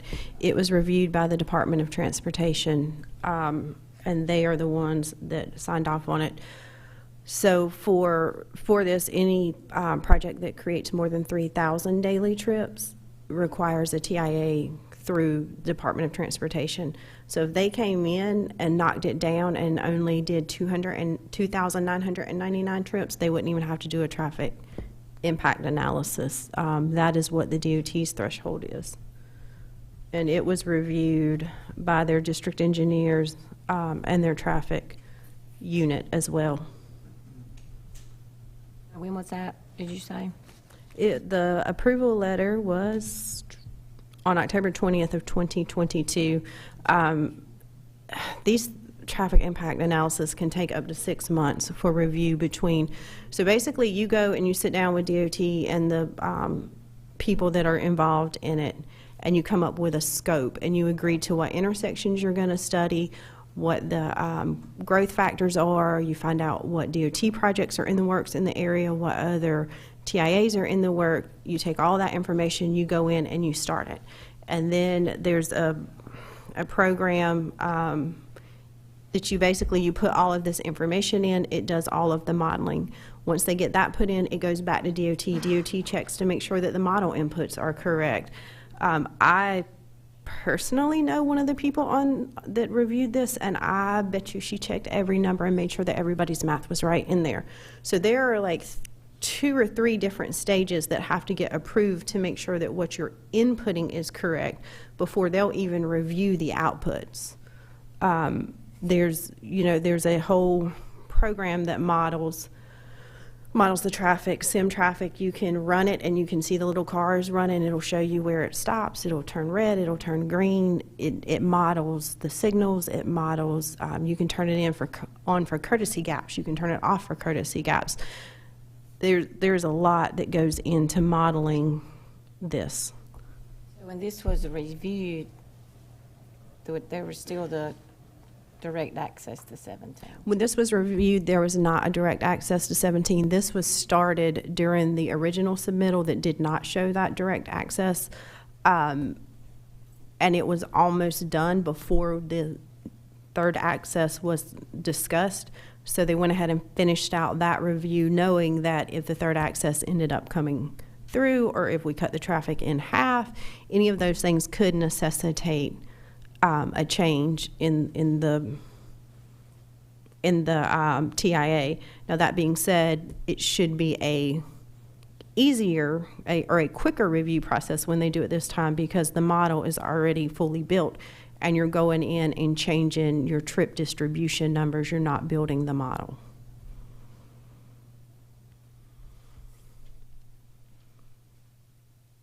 In thoughts of slowing traffic down, on your drawing number 6, you got 2 intersections here in the single-family lot line. Yes, sir. What in the world would happen if you put turn circles in there? Because I know when my business on the other side of the bridge, and people come up and stop every damn time. Didn't figure out which way to go, and they let the other guy go first when it was their turn. Yes, sir, they do. And I don't think we have any issues with looking at additional traffic circles, roundabouts in the single-family neighborhoods. All of slowing traffic down to where they don't want to go that way. Well, and I think if the only place that they have a direct line is generally from Turtle Creek's neighborhood up to the cottage units. Once you get there, you go through left, rights. Their streets are narrower. There's on-street parking. I mean, it's going to be it's as close to a speed bump as I can put in place that makes it harder for folks to want to go through there. It's just like folks that will dodge driving through downtown areas because they have 45 parking and people are backing out, or the on-street parking it pinches everyone in. Well, I think that on-street parking is going to be a pill for most people wanting to cut through. I agree, sir. I wouldn't do it.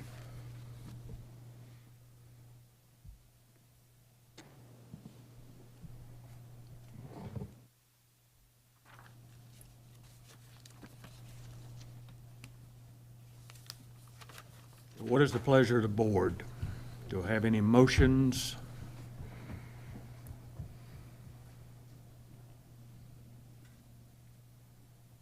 I'll make a motion, we approve it.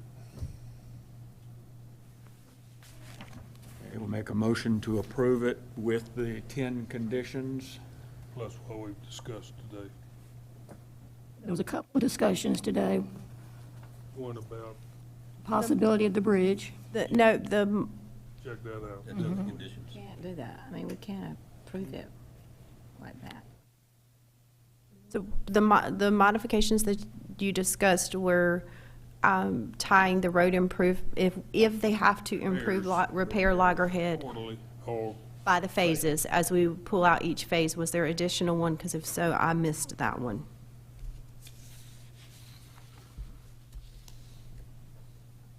That's the one you want to modify is, that's the one I want to add. okay. Or modify, yeah. And, that the repairs problem with loggerhead and manhole fall, that is done quarterly, not just at the end of the project, whenever that may or may not happen.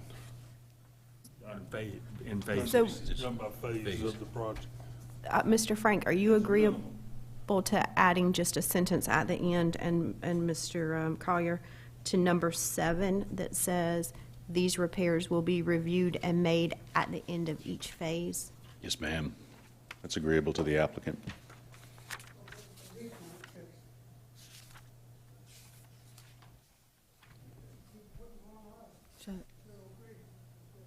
I can't hear you, sir. They keep putting on us at Turtle Creek that we have to fix the leaks. They're not gonna fix the road if that's not done. We You don't need to have an fix answer your to how leak that's then. done. You need to fix your leak in the, your Not mine, I sanitary. just moved here.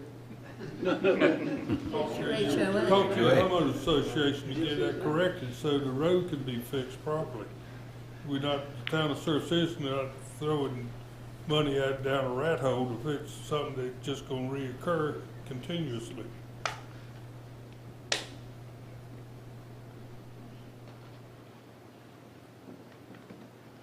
Restate your Okay, motion, please. I gotta remember it.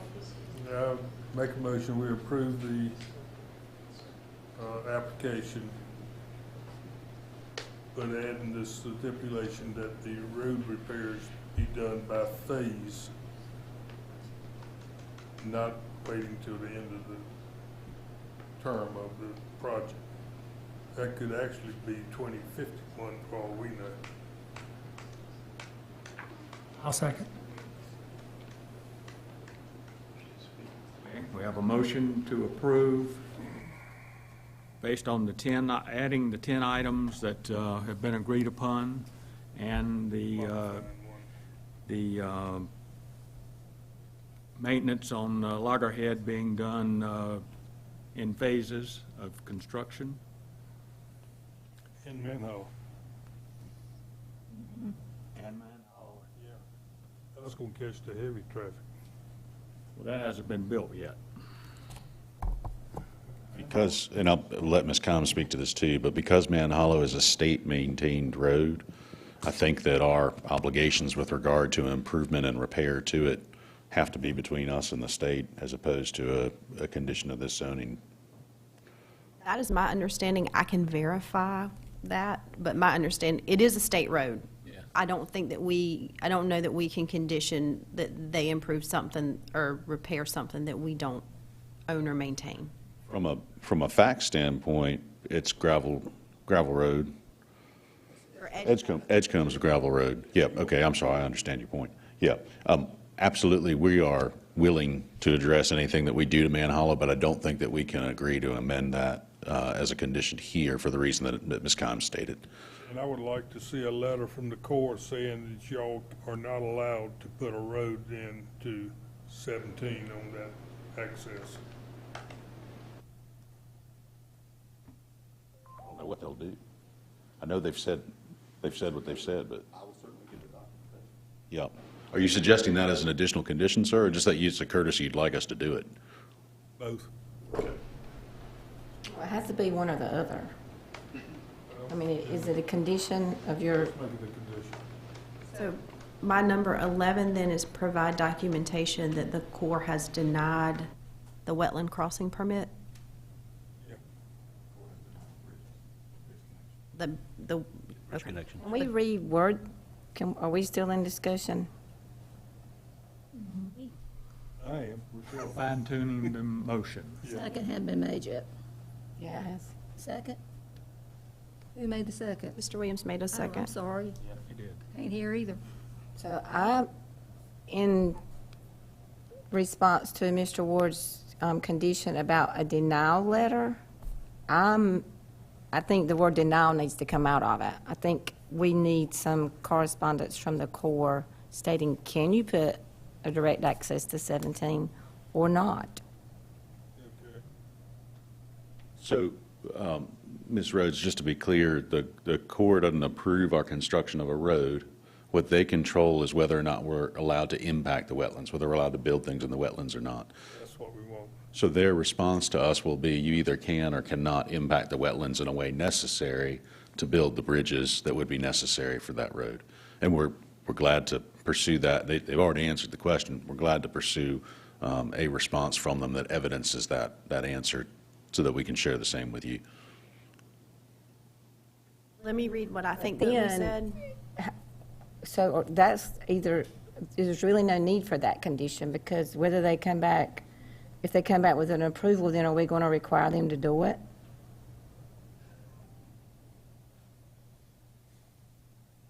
Okay, where we are now. City council handle that? What? Can the city council handle that? So city council can, when we go to council next month, they can either approve it with the conditions as submitted by planning board and agreed upon by the applicant. They can request additional conditions to be discussed and agreed upon with the applicant.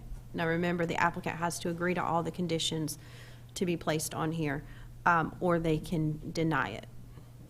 Or they can send it back for additional. A solution or a thought? Yes, please. That today you're making a recommendation to the council. And one of the things you're saying in your motion is we recommend approval subject to this list of conditions.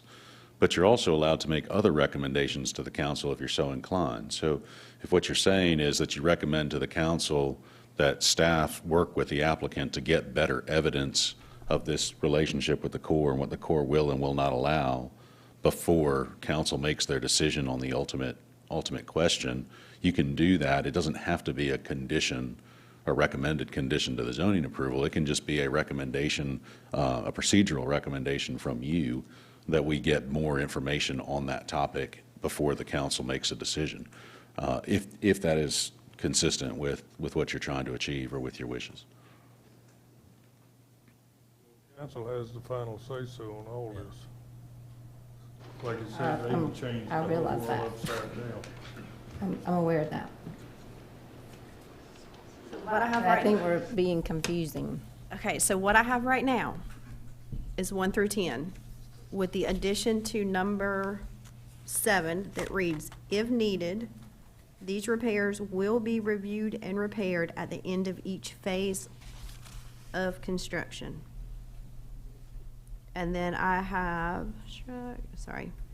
and then I have asked staff to get additional information regarding wetland crossing prior to council to provide to council at that meeting. I think we need to go on record saying we would prefer that it had the access to 17, direct access, if possible, for the council's consideration. So basically, We recommend. you're recommending that so the first 10 conditions are what they are, and then you're recommending that staff and Mr. Collier work together to provide information regarding the potential of additional wetland impacts on this project to allow for a crossing, and if that comes out favorable, then you would like for council to request that connection. If that comes out non-favorable, then we would move forward with basically the recommendations because they've shown that the Corps is opposed. Correct.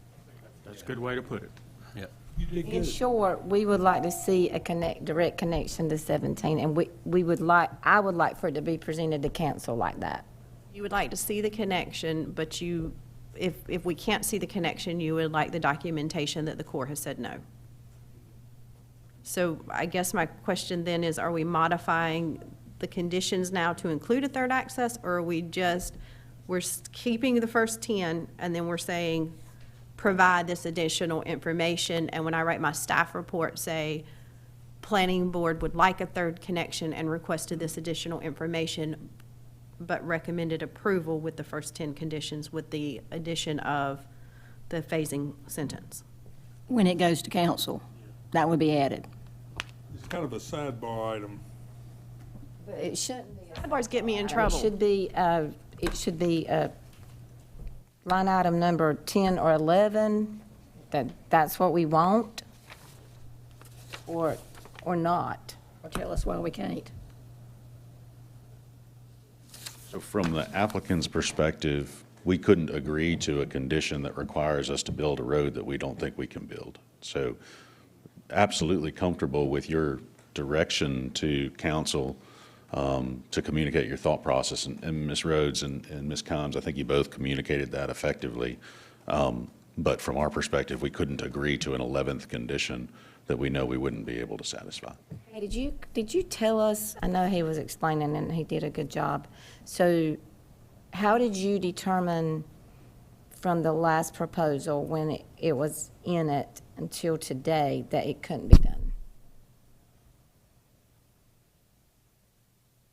The last proposal, with the number of the apartments and all those things in there, we left it in purely because of the apartments were in and that we needed that direct connection to 17 for it to meet the 2005 land use plan.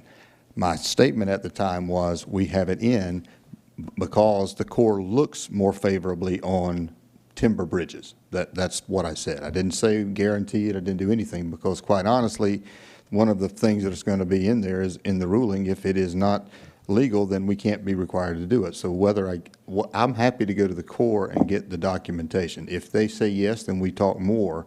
And the way Mr. Frank left the condition was if it becomes that the Corps says no or says that is not something we're going to support, then we move forward if everyone agrees as we sit today. If not, then there's another discussion that needs to occur. If they come to me and say, sure, we'll agree to put that bridge in, then we will have another discussion. And that's generally what you just told Ms. Kimes to add in. I know what you're saying. You want us to commit to putting it in, but as I said earlier, we can't. Proposal, Mr. Frank said y'all can't commit to something that's in the plan that you know you can't do, but you had it in your last plan that you were committing to, and you knew you couldn't build it. Now explain that. That's what I was saying earlier. It was in there purely because of the way the land use plan read was we had to have what was considered direct access to 17 for the apartments to be up in the area they were at. The apartments got to do with it. That's what was in the last plan. That's what you asked me about. I mean, what's that got to do with the Corps approving it or not approving it? And what I said at the time was we are showing the direct connection because the Corps looks favorably on timber bridges over other things. I probably went through the whole thing of the impacts and all those things at that time too. I didn't say we could absolutely do it. I said we would go to the Corps and try. Have you already talked to the Corps? We have met with the Corps. Sam and I met with the Corps before. This was before the first submission. That's when they were telling us we don't want any more impacts, and we've been trying to limit it to that. Putting that in because of this direct connection, we were willing to go back and push the Corps again. When we came back to now, we've got to go back down to 400 units. At some point, you know you're going to be beating yourself in the head, so it's time to drop it off. I don't think it changes. A right in, right out is not going to change the ultimate traffic in and out of our property, because that's what we're talking about. You're not going to get a full access there. You're not going to get a leftover. You're not going to get anything but right in, right out. So that DOT, not Corps. That's DOT, not the Corps, right at 17. In terms of traffic flow, it's being portrayed as if this third access solves all traffic issues, and I know that's not the case.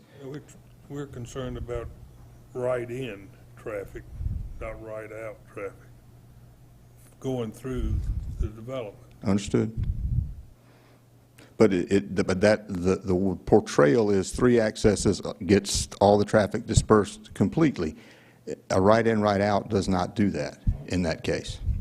Most folks are still going to use the intersection that's generally controlled up with at Man Hollow Drive because they have to go down. They can right in, but then they've got to U-turn and do all these other movements that they've got to deal with. So it's not as clean. If this access was truly, we had perfect access to 17, it lined up with the intersection that we could create with a reduced conflict, absolutely it would be a better option. But as a right-in, right-out driveway, it really doesn't add much to it. It doesn't give you anything else. It gives you a way for folks to still cut through the neighborhood, an additional way for them to get there. And I'm not trying to dodge anything. The same question I answered last week at the Homeowners Association. The big thing becomes that road, I honestly do not believe I will get it approved. I think I have a shot. I'll press them. I'll go ask the information. I'll provide them the drawings, but I don't think we're going to get it. So I don't want to be held to a condition that says we have to do it. And that's a good way to explain it, a better way of explaining it than I did. We're not comfortable agreeing to a condition that puts our entire development at the whim of whether the Corps says yes or no, especially when we're concerned that they might very well say no.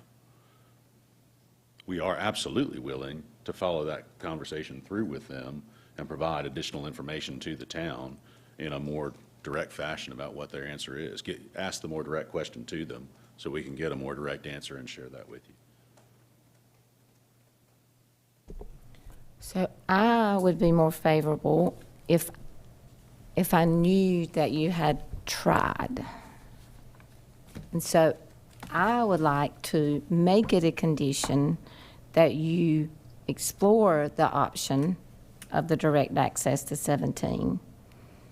And if you cannot make that happen, then we can revisit as is.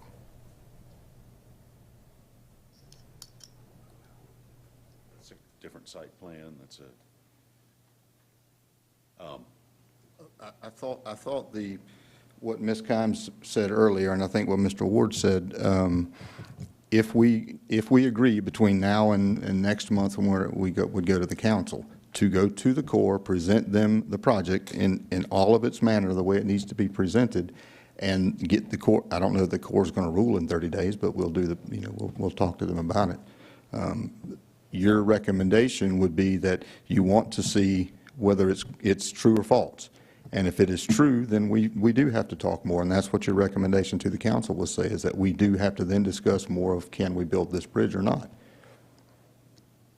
But we would be giving you the information from the Corps. So if the Corps comes back to me and says, Mr. Collier, yes, we would be acceptable to that impact, then we all have a different discussion to deal with, which I think is what you just said.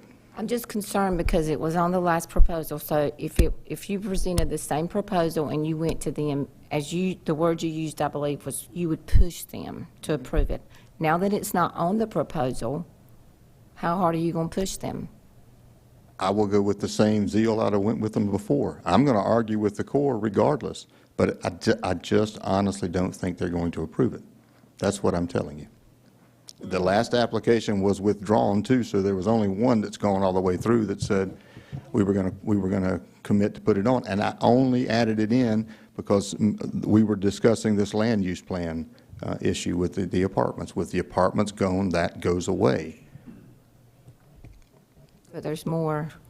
Well, I can't say that. If I rerun you if I were to rerun you the traffic study, have Amy talk to Ramey Kemp, I'll pay them to do it, and they rerun it and show you what differences it would make based on this site plan and that alignment. Would that make any difference for you? Not that I call them and ask them to do it. Amy can ask them to do it, and I'll pay for it. I'd love to see that. I'll have that at the council meeting if you'd like that. That right-in, right-out driveway will not affect the overall work of what we're doing in the overall traffic standpoint. I mean, my whole goal in this is to keep as much traffic off of Highway 210 that we can. Understood. Because it is a safety concern of mine. Understand. And we're also talking, as Amy mentioned, or Ms. Kimes mentioned earlier, we're still discussing what could be done at Loggerhead. There is no real answer that it could be a signal or it can't be a signal. It might be. It may be a peanut. It may be a roundabout. It may be nothing. I don't know that answer yet, and we still have yet to work that out with the department. And that's where we want to move forward so we can make those kinds of decisions. Yep. Sure. So, Ms. Rhodes, part of your, it sounds like part of your recommendation to council is they take into account whether or not that third point of connection would in fact reduce traffic on 210. At the end of the day, does having that additional right in, right out off 17 put more cars on 210 at that intersection with Loggerhead or fewer?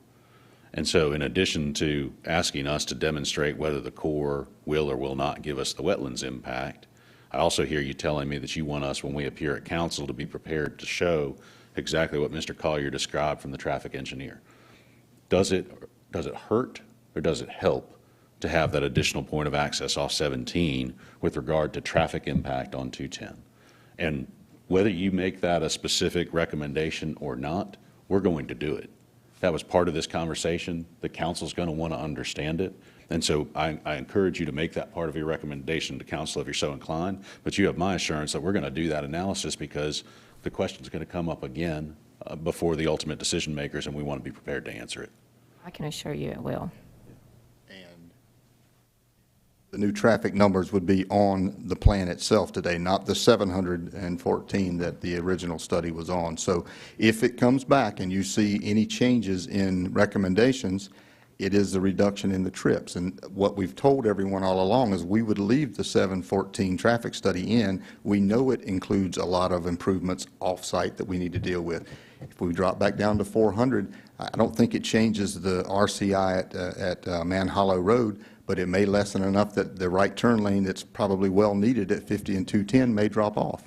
And it may be that the one at 17 and 210 drops off. I don't know those numbers, but I just want to make sure that we understand that we can go and do that, and we're happy to do it. But I want to make sure that if it comes back and I'm not going to then agree to the same traffic. I'm going to say, no, that's what our traffic generates, and that's what we would be willing to do. So.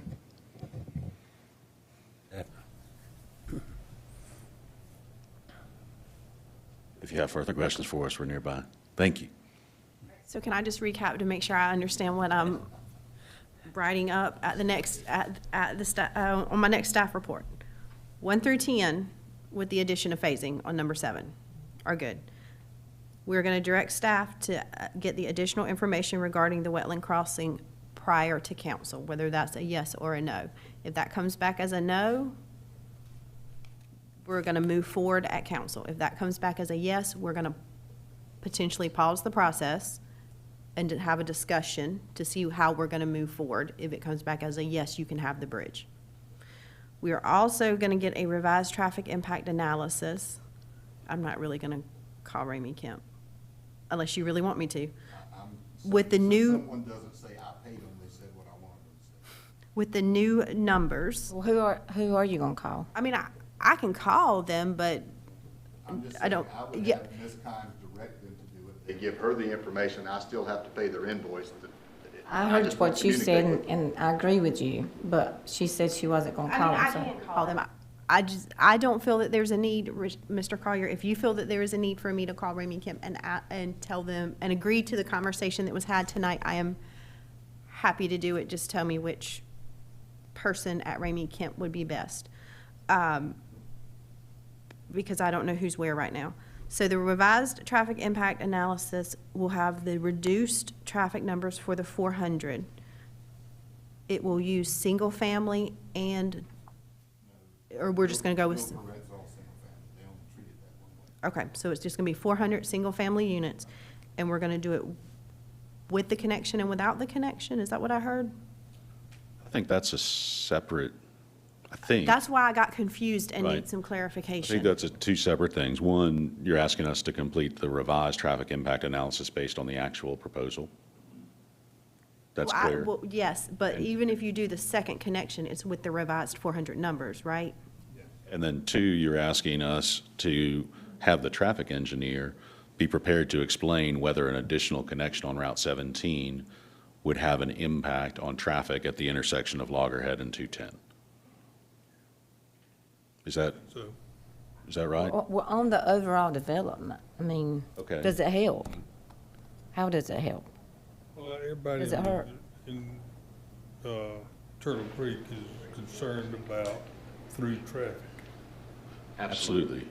But I don't think we get any through traffic through Loggerhead that doesn't impact the intersection of Loggerhead and 210. There's no other way out. So we can add that. Yeah, I mean, it's fine, but I was trying to simplify by focusing on your concern about safety on 210 and the concern about additional traffic on Loggerhead. And what we're talking about is if you put an extra turn lane off of 17 into the neighborhood, do you end up with more cars going down Loggerhead and ending up at that intersection with 210 and therefore on 210? So three things. That's not the reason we want that. Oh. We want the direct access for outbound traffic. Okay, fair enough. You saying they're going to use it as a cut-through is the same as me assuming they're going to use it as outbound, and neither one of us really know. But it is an option. So is your concern? It could be an option. Is your concern about outbound traffic having an impact on Loggerhead, or just the traffic flow in the new development? Having to use Loggerhead to go to 210. So if the additional point of access on Route 17 were there, would that encourage people to use that as a point of egress rather than Loggerhead? The people who are the Would be an internal option trips. if it were there. Got it. And we want an engineer to tell us which direction, making your logical assumptions, doing the thing that traffic engineers do, which way are those cars going to go? And it is assumptions. It is, yeah, they're experts at assumptions, and I'm not. And so I respect why you're asking us to provide Again, that additional info. Anything we can do to keep additional traffic off of Highway 210, in my opinion, is a favor. Sure. To the neighborhoods, to the citizens, to tourists, to anybody that travels Highway 210. And what we believe is if we were to put an additional point of access on 17, there would be more through cars that impacted 210. And the question you're asking is, okay, but would you have fewer internal trips, people from inside the neighborhood leaving through Loggerhead and 210 if there was an additional point? And we'll ask the engineer to answer those questions with certainty. I agree with everything you're saying, except I do not agree with the assumption that you're making that people will take 17 all the way through those neighborhoods to get to Highway 210. And I acknowledge completely that I could be wrong. I want to rely on an expert to educate all of us on that topic. That's important. We have questions. As long as Mr. Collier's picking up the tab, could we ask Ramey Kemp to include traffic on the weekends in the study? I know NCDOT doesn't require it, but if Mr. Collier's picking up the tab, that's information you all ought to know. If we try to tell the expert how to do the expert's job, we're not getting the benefit of the expert's testimony.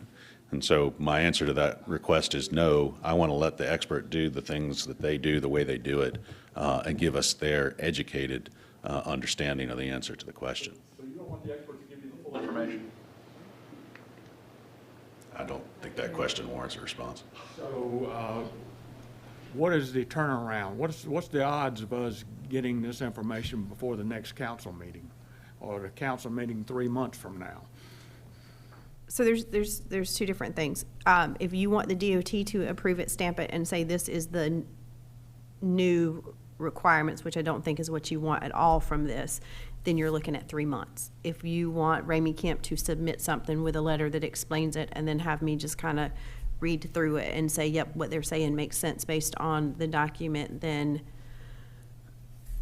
I think that they can have it within 2 weeks for me to look at. Again, because the model and everything is already built. The traffic distributions have already been reviewed and agreed upon by DOT. The only thing you're going to be doing is switching slightly the amount of traffic going in at Man Hollow. You're now going to be splitting that traffic between Man Hollow and this other entrance. So basically, it should not take them that long to make the changes that would be needed in the system. I'm concerned a little bit with putting a timeline on the Corps engineers to come back in less than a month You're not gonna get that. No, you're not gonna get it, so the first easy answer for the Corps is saying no. We are comfortable agreeing now that the council could hear this in July. If you're inclined to make your recommendation today, that would allow a 2-month period of time for us to develop information responsive to those additional recommendations. Can we do that? Yes. There's nothing in my ordinance that says you got to be at the very next meeting. We just need to agree on that tonight, that the July meeting is so that we can get it posted in the paper and all the things. And then that will give us a little bit more time for Ramey Kemp to turn it around, a little bit more time for me to review it, and then, you know, something from the agencies. That's acceptable to the applicant. Okay, so back to the traffic impact analysis. We are doing the new numbers with the 2 accesses, same constraints as everything else. And then they'll make recommendations for each, based on each access scenario, just like normal. And it'll be more of a letter with those things in there. I don't have Synchro here for the town, so there is no need for them to provide me the Synchro files. I can't run them. So that's not software I have. I mean, they can give me the printout if they want, but just like a normal, okay. I just Mr. wanna make Collier, sure for I the understand. record, I only said that because you suggested it. I truly don't care who calls. They're professionals, and I'm sure they're going to give us an accurate report and an honest statement. And I understand that, and I appreciate it. I said it because I don't want there to be any misconceptions that I've directed them in what to do. That has been brought to my attention several times, so I am trying to make sure it's as clear cut as it can be. Very honestly, it was never one of my thoughts. Understood. And I appreciate that. Thank you very much. Mr. Collier, earlier you stated that if the study is redone and it comes back with less requirements, then you will do those less requirements. Yes, sir. As a, sign of good faith, would you be willing to, if it benefits our town to do the things that you're willing to do right now without the study, would you be willing to do those? If we drop the other conditions off, I'm happy to do them. I'm already stating that I will. And that's why I was going back and saying that if we're going to go back and modify the study, have the DOT go back through it, review and approve it, if it comes back with less, then we have to abide by what comes out of that report. So the others, they go away. We can't. That's what It's a DOT road. Right. And so we can only do what the study recommends and requires us to do. Is that fair? That is fair. And so we get a new study, we get a new set of recommendations, we're bound both to do it and not to do anything. Do that as a minimum or only do that? Both. We do what's requested. And what we're talking about there is the changes to 21050 and all this other.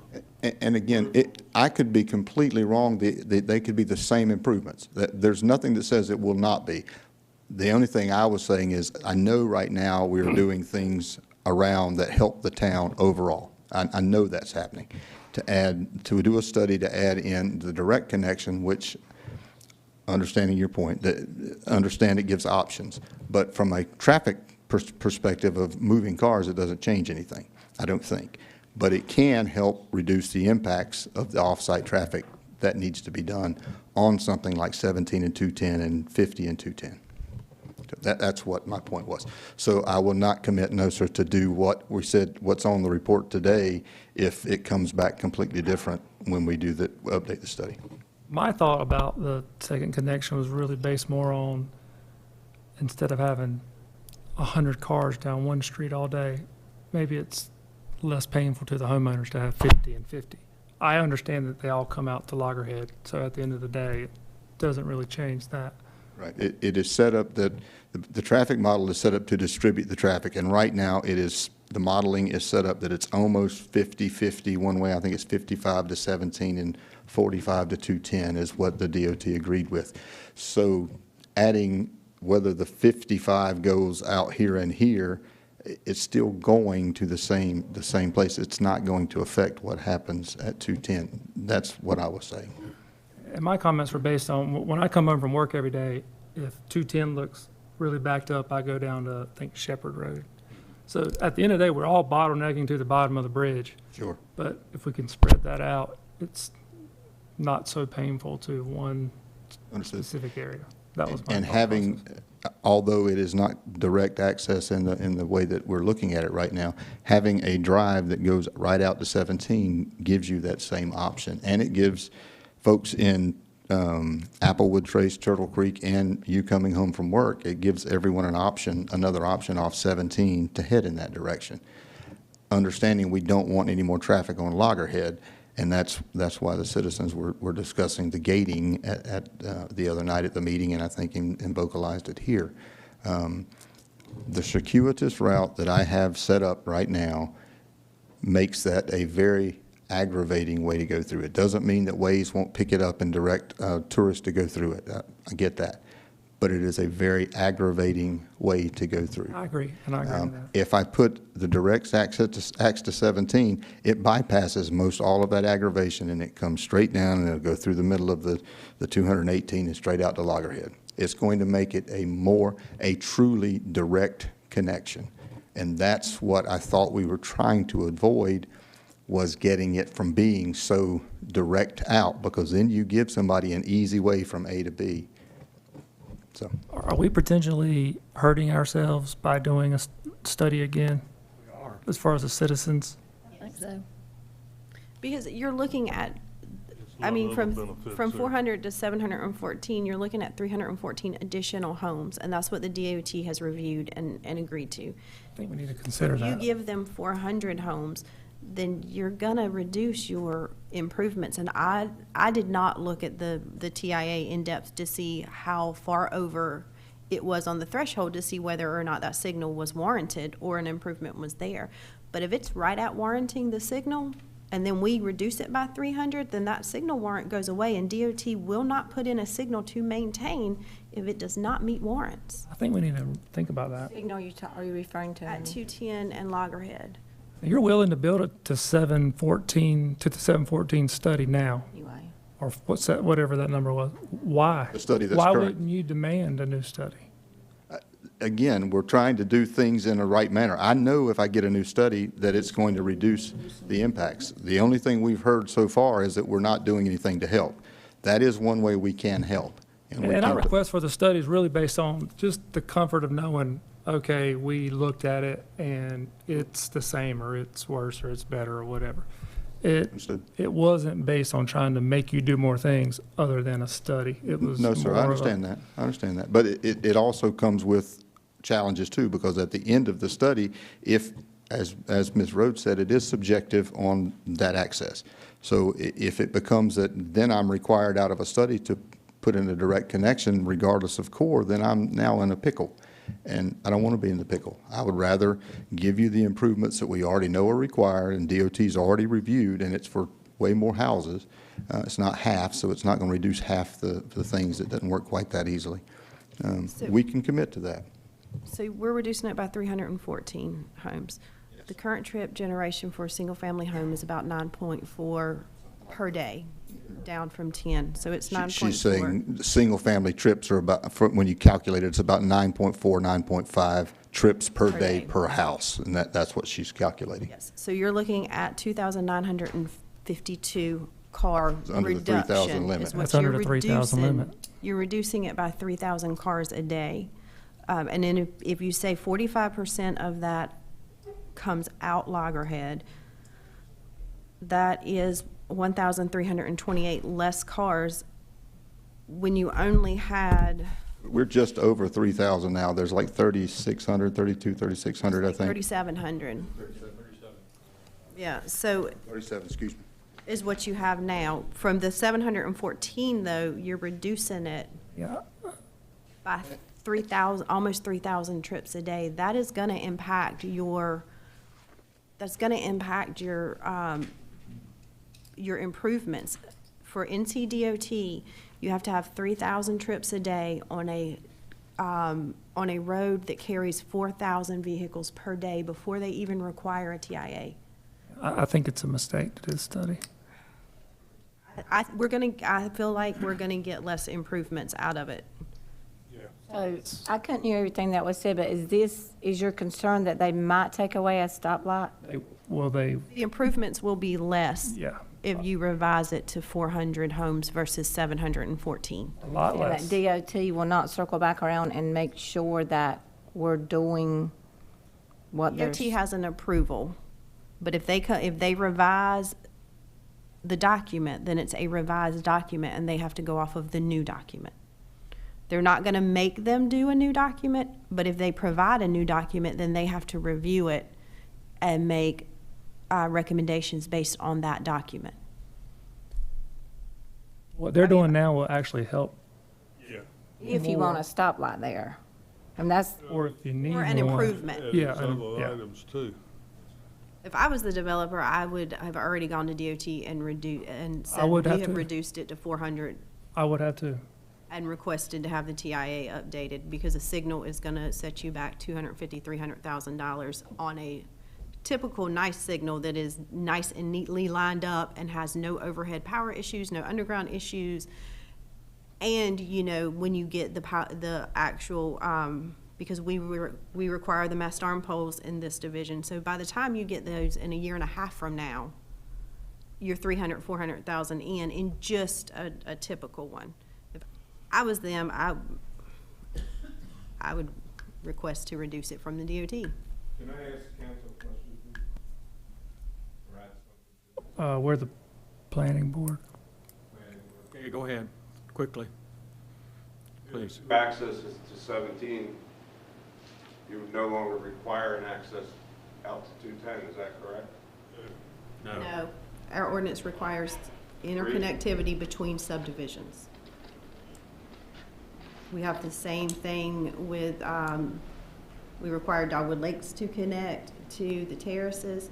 The ordinance requires interconnectivity between subdivisions and no gates. And the two accesses on 17 does not change the amount of people that are coming out on 210. It decreases the amount of traffic that are going by the people in the single-family homes adjacent to Man Hollow.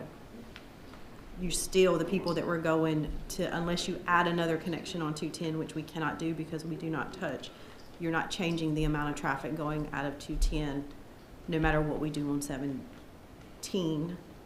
And one thing, I'm sorry, I don't mean to interrupt you, but one thing I didn't mention earlier, and it really today it doesn't change things, but in our higher density area, the cottage areas, we have provided a stub connection over to the adjacent property. So if the undeveloped property adjacent to us develops, and then they have a road that connects back out to 210, we connect to that, and then it starts to disperse the traffic again. The interconnection does help. I know it doesn't make folks feel better, but interconnection does help, and it could, if they develop, then I'm sure they're getting a road out to 210 just based off how their property is locked. So if that's the case, then at some point, it may be in our 7-year development plan, there is a road that starts to take some of that traffic off and peel it to other points on 210. Where's that stub?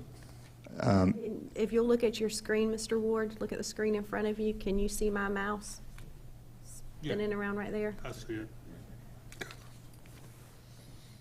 So the last traffic study was done with 2 access points to 17. It had 2 access points and 714 units. And with 2 access points to 17 and 714 units. But, I'm sorry, sir, but the 2 access points, the access extra point one was not, it was just a driveway for the commercial, is what she is saying. That was my question. Right.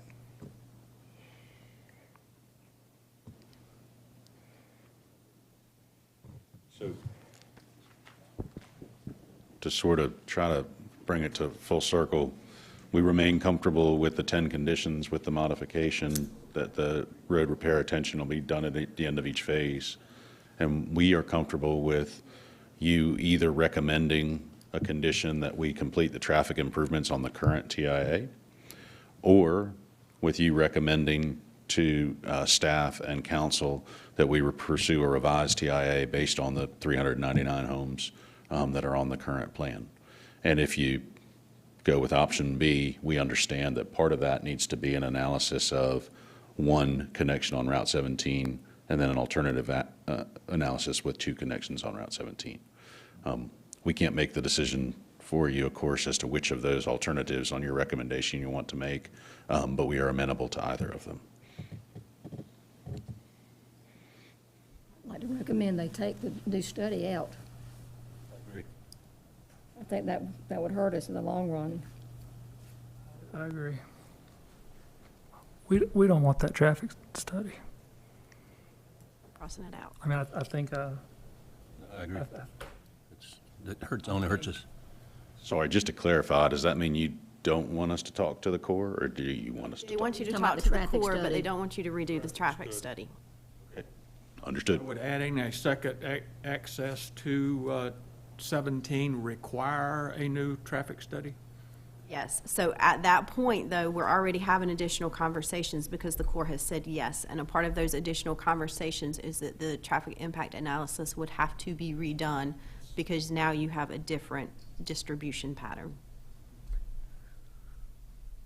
I don't think it would be a bad idea not to have a stoplight on 210. The only people that's going to help is Turtle Creek. It's You're going to correct. back up Yeah. traffic. Stoplights back up traffic everywhere. Again, I am an engineer. I am not a traffic engineer. I worked with them for about 6 years. At the end, I'm the best you got right now. So at the end of the day, though, the signal is always the easy answer as far as design. Okay, it met signal warrants. What needs to be done is looked at that intersection in an out-of-the-box thought process and see what the best answer truly is if something is warranted. A typical single-lane roundabout is designed to handle 20,000 cars a day. Our traffic counts out there are probably around 14,000 a day. So the roadway right now can handle a roundabout.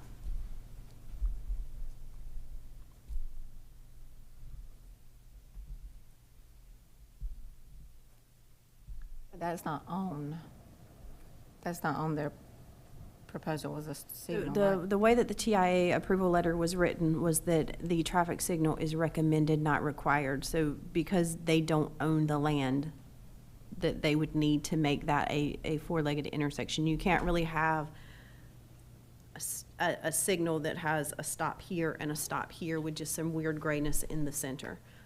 It was recommended, but the anticipation is that the applicant will work with DOT and they will come up with the best solution. If the applicant walks across the road and the man that owns the land over there is like, I would love to sell you this property, I've been wanting to get rid of it for 5 years now, then sure, they would line it up and it would be great. But if they go over there and they ask him and he says, over my dead body, am I giving you this or selling you this property, then he can't do anything with that, and they're going to have to look at other options. So that has not been nailed down, and until this is actually rezoned to a project that can happen, they're not going to continue to try to solve these problems if it's a moot point. The recommendation now is with the DOT would be a traffic light is not feasible because of these land difficulties, therefore we're not going to require it. Nope, the recommendation is that a signal is required. Mr. Collier or Mr. Ramey Kemp will come back and say, we can't do that because of X, Y, and Z. This is their recommendation instead. So you don't just go, oh, well, you can't do this one thing, then you don't have to do anything, it's fine. So the letter sent out said this is a recommendation, and now it's their job to come back and say, we can't physically. They'll have to say, hey, we contacted this guy, we can't physically get it, so we recommend, will you consider this other thing?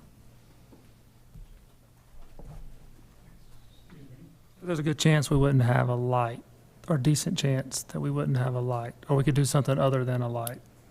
There is yes, I think there's a decent chance that we will do something other than a signal based on the geometry of the roadway. and there may be an out-of-the-box way to do some kind of broken apart signal. I don't even know what you call that. The signal has to function for the surrounding area, not just for Turtle Creek. Turtle Creek is in, hold on. You cannot have roads coming into what is considered the functional area of the signal. So when you start getting into the design of the signal and the functional area, these roads are too close. You cannot have roads coming out in those areas. That is what makes this a tricky situation and why you have to look at an alternative solution if you cannot meet that alignment.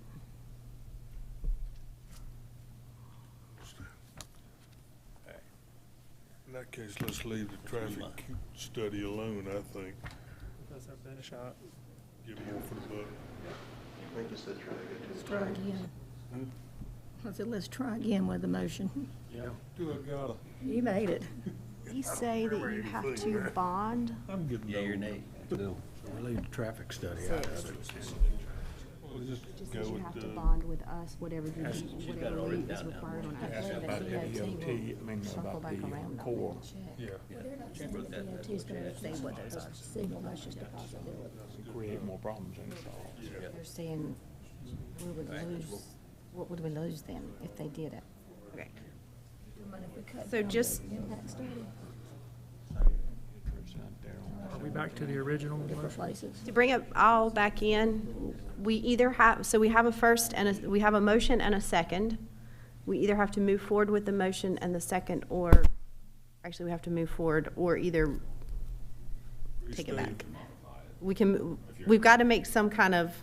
But you do have to act on it. Yes, we either have to act on it as is, or move to modify it and then act on that, but we don't need to just change it without moving to modify it if we want to change it.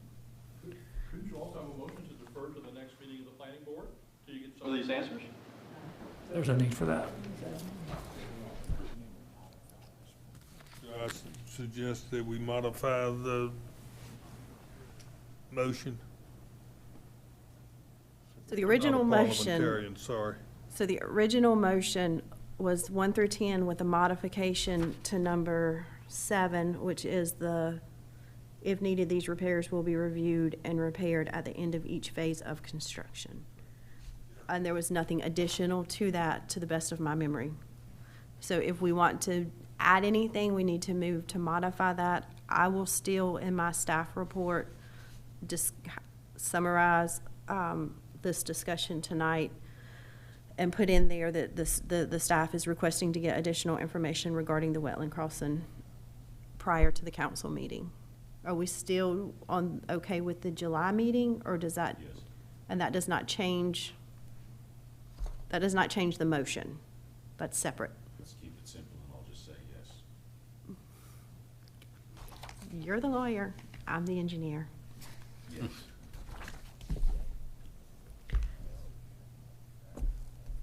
So the information coming from the Army Corps will be a separate item that the staff handles and will not be a part of the motion.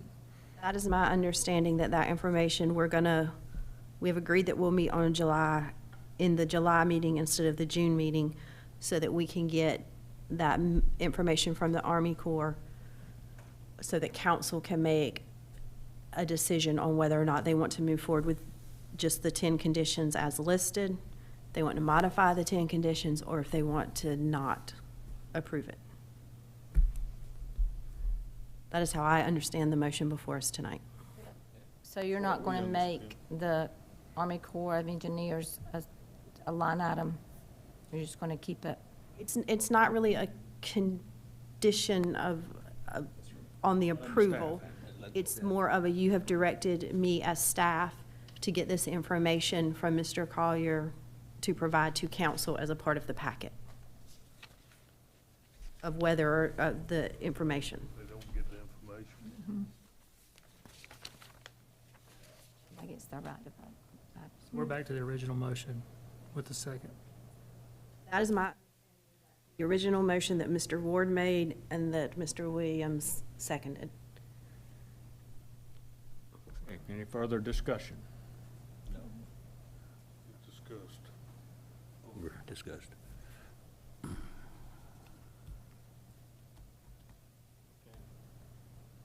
We have a motion to approve with the 10 conditions and the added review of the maintenance on Loggerhead. And it's direction, well, that's it, okay. Any further comments? All in favor say aye. Aye. Any opposed?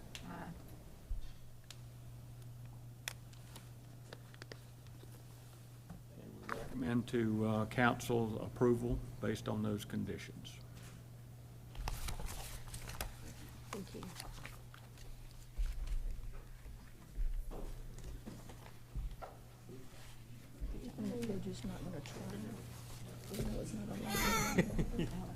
I don't think we require it. My leg cramp. Motion, the second, that's it. And then that's just ridiculous. We look like a bunch of idiots up here. Ready for the next. Surf City Storage. Okay, let's go to the next item. Well, I forgot there was more on here. Surf City Storage. Motion to approve. Got more on here to do, Mr. Ward. We got to have you. Leg cramps. All right, before you tonight is the, we're moving on to the site plan approval request for Surf City Self-Storage. Mr. Jimmy Fentress is the engineer for Mr. Chris here. Am I too far I again? can't hear you. And I got my hearing aids in. All right. I'll start over. So we're here for the site plan approval for the Surf City Self-Storage. Mr. Jimmy Fentress is here. He's the engineer, and Mr. Chris Jones is here as the owner of the facility. This is located across from the US 17 NC 210 intersection. It's the area that's been cleared over there. It is approximately 5.17 acres. This property has approximately 895 linear feet of frontage on US 17. Holly Shelter Game Lands borders the north and south property lines, and the western property line is bordered by a parcel zoned RA that is located in the county. Both the RA property and the game lands are in Pender County. The property has a Surf City zoning of C3. A zoning and vicinity map is shown in the packet for your use. The applicant proposes to house approximately 67,350 square feet of storage in 9 buildings. The complex will also support a small office. The applicant submitted a traffic impact analysis to the NCDOT and received a letter of approval on August 10th, 2021. The approval will allow a 4th leg to be added to the intersection of US 17 and NC 210. This access will allow a full ingress, but will limit the egress to a right out only. A southbound right turn lane will be required at this access point. There will be a secondary access on the northern end of the property. This access will be right in, right out only and will require a right turn lane. The site will provide a 5-foot sidewalk within the right-of-way adjacent to the property line. The placement of the sidewalk will require an encroachment agreement with NCDOT or be a part of the driveway permit. Either way, it'll be permitted by them. The development is located within the Rocky Point Topsail Water and Sewer District established by Pender County in 1996. Pender County can provide water to this parcel. To receive water from the town, they would need a release from the county. At this time, the applicant plans to receive water from Pender County. The town does not intend to provide sewer or water services to this property. The NCDEQ State Stormwater Permitting Office will permit the development stormwater system. The site will provide 14 parking spaces near the office area. Vehicles using the facility are anticipated to park adjacent to the unit for loading and unloading purposes. So the parking is really just for that little office area up front. Per the ordinance, the facility will have a 10-foot vegetated buffer along the road frontage and a 5-foot vegetated buffer along the side and rear property lines.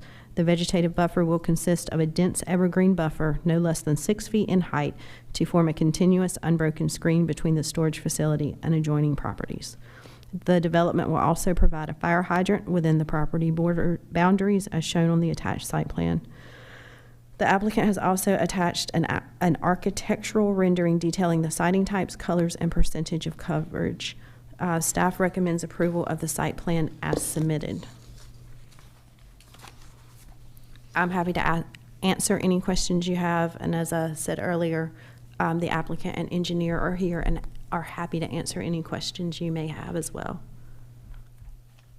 I'm going to pull up the site plan just so it's on the screen for y'all to see for a minute, and then if you want me to scroll to the architectural, just let me know. Amy, the only way they can go north on 17 is come down to the lower right-hand corner of the property and cross at the stoplight, is that correct? So if you're coming out and you want to go north, Or Jacksonville? yes, yes. All right You have in, to come right up- out. So you can't, so the first access, the northern access is a right in, right out only, and then the one lined up with the street, Stoplight. the one lined up with the Go stoplight, north. So right in, right out too. I thought it was. No, it's right, I think yeah. it says, hold on. You gotta go past Bojangles and stuff and Oh, really? move back All around. the, Thank you, all it's the right exits out. were right It's in, a right out. channelized right out, correct? So you gotta You stop at cannot the make a left stoplight, out. only to turn There are right. no left outs out of there, so you go and make your U-turn at the next U-turn point and come back. Create a habit trying to turn left there on 210. Just like going out of Tractor Supply. Yes. Yeah. Yep, just like, Same just thing. like anything. Why is the drawing here showing a radius? People coming in off of the So that drive, 17 South going, would come in down at the bottom too? so the finalized driveway will be approved by the NCDOT, so how that lines up out at the road will be in their driveway permit process. If I'm coming down 210 wanting to go there, I would have to go north. Coming down 210, you go straight across. It allows for you to come straight across, but it only allows, it does not allow a left out. Okay. We cannot go out and go across 17 down 210. You can only turn right. So we can only come in on 210, you can't go out on 210 except to take a right down 17. I understand what you're saying, but how do you keep that from happening? It is requiring channelization and stems and all of that fun stuff will be part of the driveway agreement. See, there won't be a light there as we come out, so. Oh, you will except- not have a light. Except to turn right, see?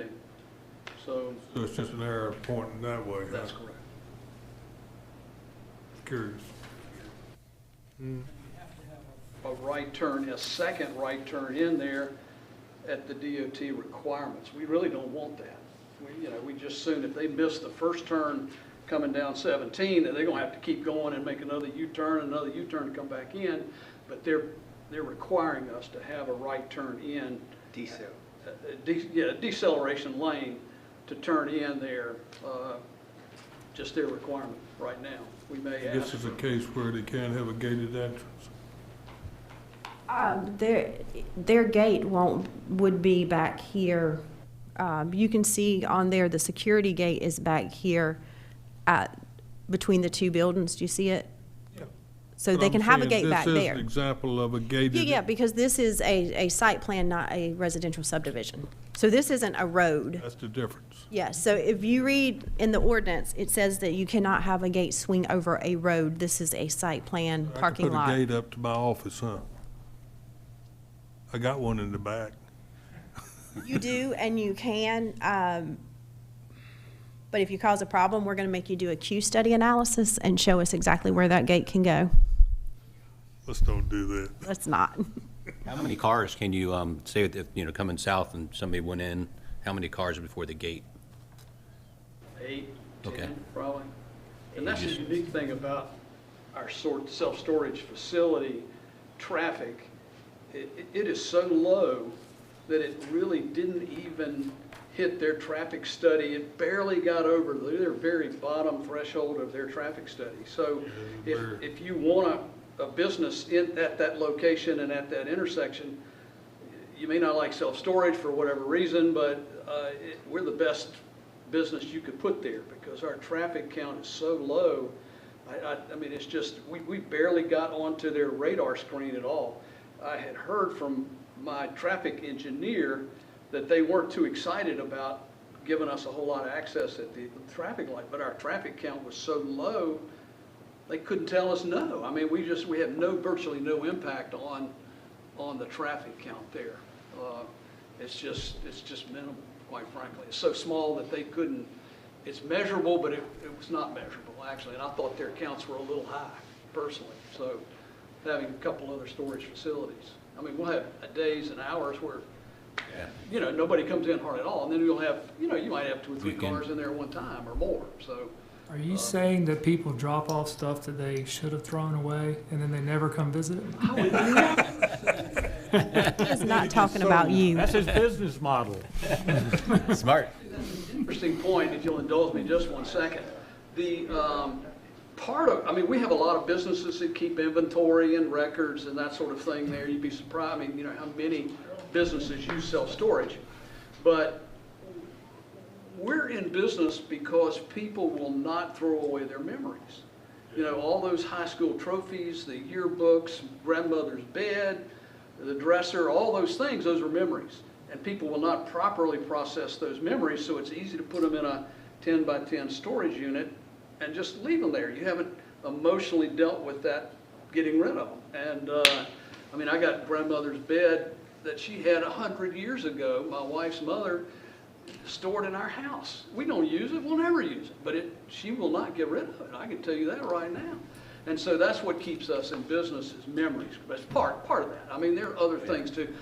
People in transition, moving, you know, that sort of thing too. But it's a lot of memories that people just will not properly or take the time, the physical energy and the emotional energy to get rid of.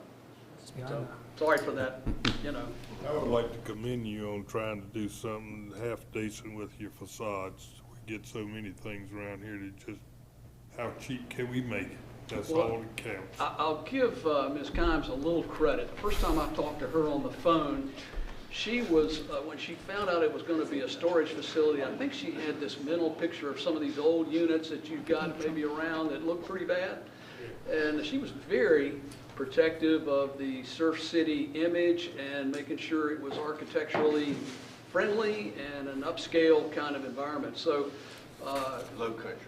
you know, yeah. And so I have a facility down in Hampstead right near the high school down there, and it's got, we're going to model this one somewhat after that. We get a lot of compliments on it.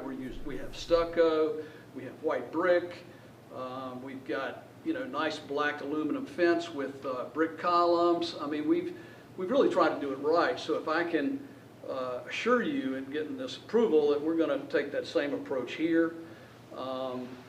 You know, we just built an annex. We were full down there. We just built an annex. I've got nice live oak trees that we planted across the front that I think some years down the road will be quite attractive.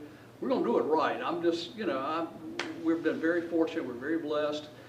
And I don't need to try to skimp a little bit. I mean, I'm a businessman, so I don't want to go crazy, but we will have a nice looking facility and it will look good. I can. Air conditioning? Some of it is, yes sir, some of it is not. Well, it's hard to legislate aesthetics.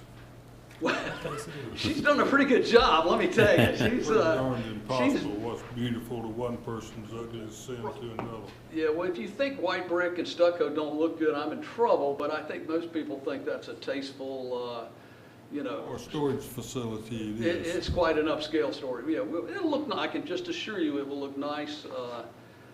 You know, I have some other investors in with me, and they have deep pockets. We will do a good job. I mean, I can just tell you that. The fire department's okay with the turnarounds and so forth with the trucks? Yes, sir. I make a motion to approve. I second. Hold on, who seconded it? Mr. Arthur? Thank you. Got a motion to approve and a second. Any further discussion? No. All in favor say aye. Aye. Any opposed? Okay, motion's carried. Thank you. Thanks for your patience this evening. It's a good meeting to come to.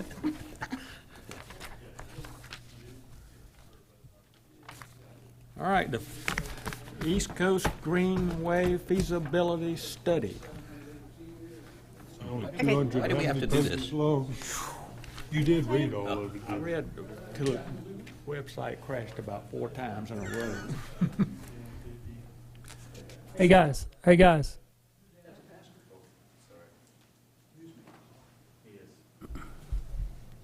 So the last item on the agenda is the East Coast Greenway feasibility study. The Cape Fear Council of Governments applied for a grant through the NCDOT's Transportation Planning Division to complete the NC 210 East Coast Greenway feasibility study. That grant was awarded for $100,000 with a 5% match. We paid, as the town being a part of that, about $1,500 of this study. The rest of it was by grant money. So the COG then contracted with McAdams to complete the study. The study began in 2022 and was completed in the spring of 2023. We had a couple of meetings with the public. We had a steering committee. So attached for your review in your packet online was the entirety of the NC 210 East Coast Greenway facility study. We are asking that you recommend to council that they adopt this study. So for just a quick kind of overview, the East Coast Greenway runs from Maine to Florida. Eventually, the plan will be to have it from Maine to Florida. This study also encompasses a piece of the Mountain to Sea Trail. So this study looked at, starting on the island at the Onslow County line and coming all the way off and going to Hampstead at Country Club. So we were a partner with Pender County, so the study includes segments that are in both Surf City and Pender County. There are recommendations for an alignment. There are spur trails that are shown in there. The importance of this document is that if we adopt it, when we go to apply for federal funds to help on these, then we have an adopted plan that shows that this is something that the town has wanted. We've vetted it. We've gone out to the public and gotten that participation. It just makes it it's another step to help us with grant funding on this. For the town's portion, it comes down North New River and then cuts over on Shell and then goes on to North Shore. Then it will come back, go across the island. The chosen by the study goes down 210, 5210, and then cuts and starts going down 210. There is, of course, the opportunity to modify that by either modifying it or having trailheads that go off, like potentially we would have one that goes down Little Kinston and cuts into the new park area, cuts through the park over to J.H. Batts and would come out the paper road of Coretta.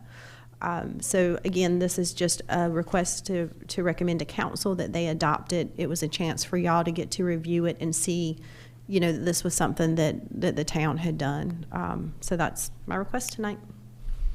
My only concern is you're asking for 10-foot wide pavement, and where the heck we gonna put it? Well, 14 foot's recommended. So we're asking for 10 foot.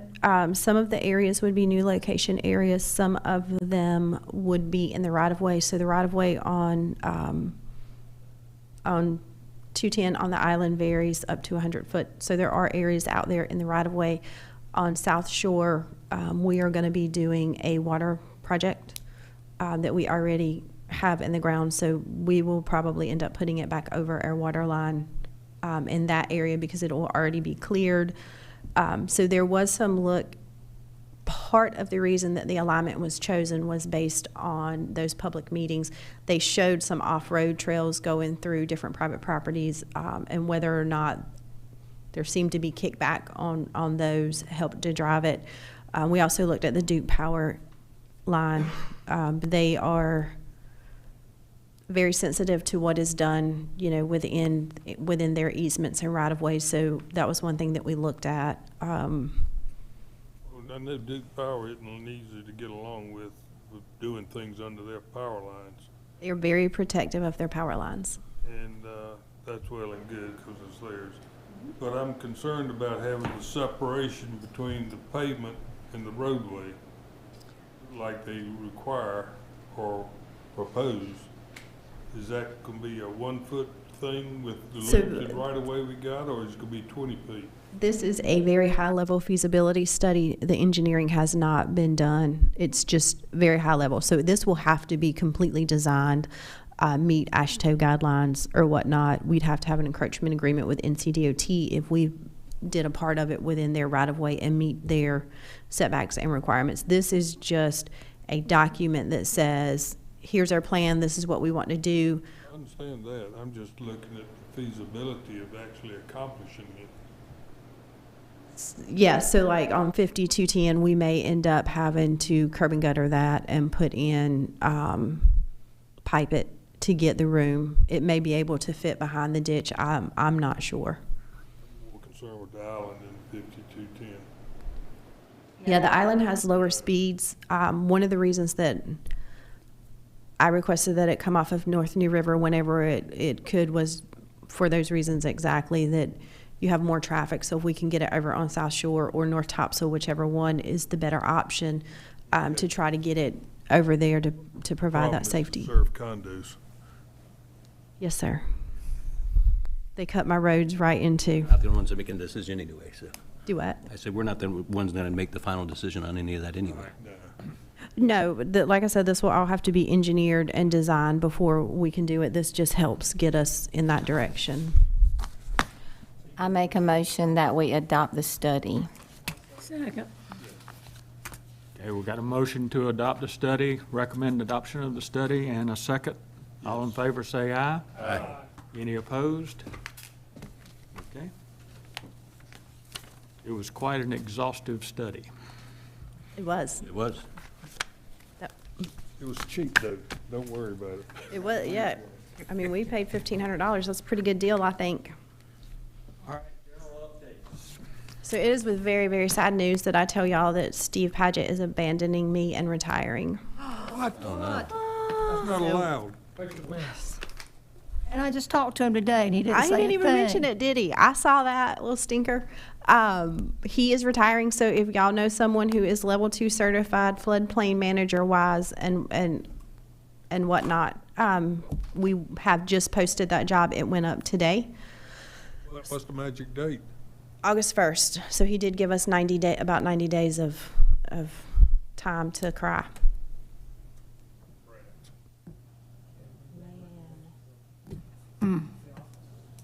He can't retire. I tried that. He said no. People that shouldn't be. Yes, you can make recommendations of who should not be.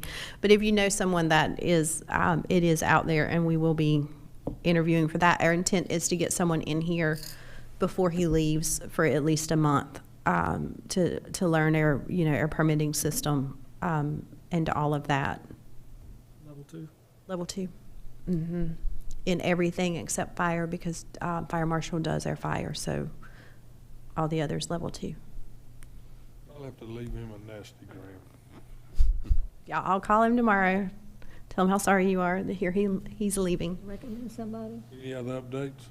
Did somebody suggest? No, not really. Everything else is kind of chugging along. I have had, that piece across from Bishop Creek came into town, and I have had a little bit of question from them lately about the potential of going ahead and getting in line for sewer capacity there for additional apartments. And then on Mill Creek Road, or subdivision that is out there, Poplar Branch. There's a piece beside it and another smaller piece that's in town. They are looking at potentially coming forward with a subdivision. They are zoned R5, and they are looking at septic. So if they do septic, they will be on larger lots than their R5 requirement. The 7-Eleven, I hadn't heard from them in a while. That's about it. 7-Eleven? On the corner of 17 and 210. I didn't think they were in North Carolina anymore. Are they in by Speedway? I don't know. Their rebranding is what we were looking at the architectural renderings. I told them that was not Low Country Coastal. They told me they were rebranding, and I suggested they rebranded to Low Country Coastal. Fair enough. Make a motion. All right, thank you. Thank you. All right, I make a motion. you make a motion to what? Go home? Eat dinner. All right, we have a motion to adjourn the meeting. Do we have a second? Second. All in favor, say aye. Aye. All right. All opposed? Nobody's opposed.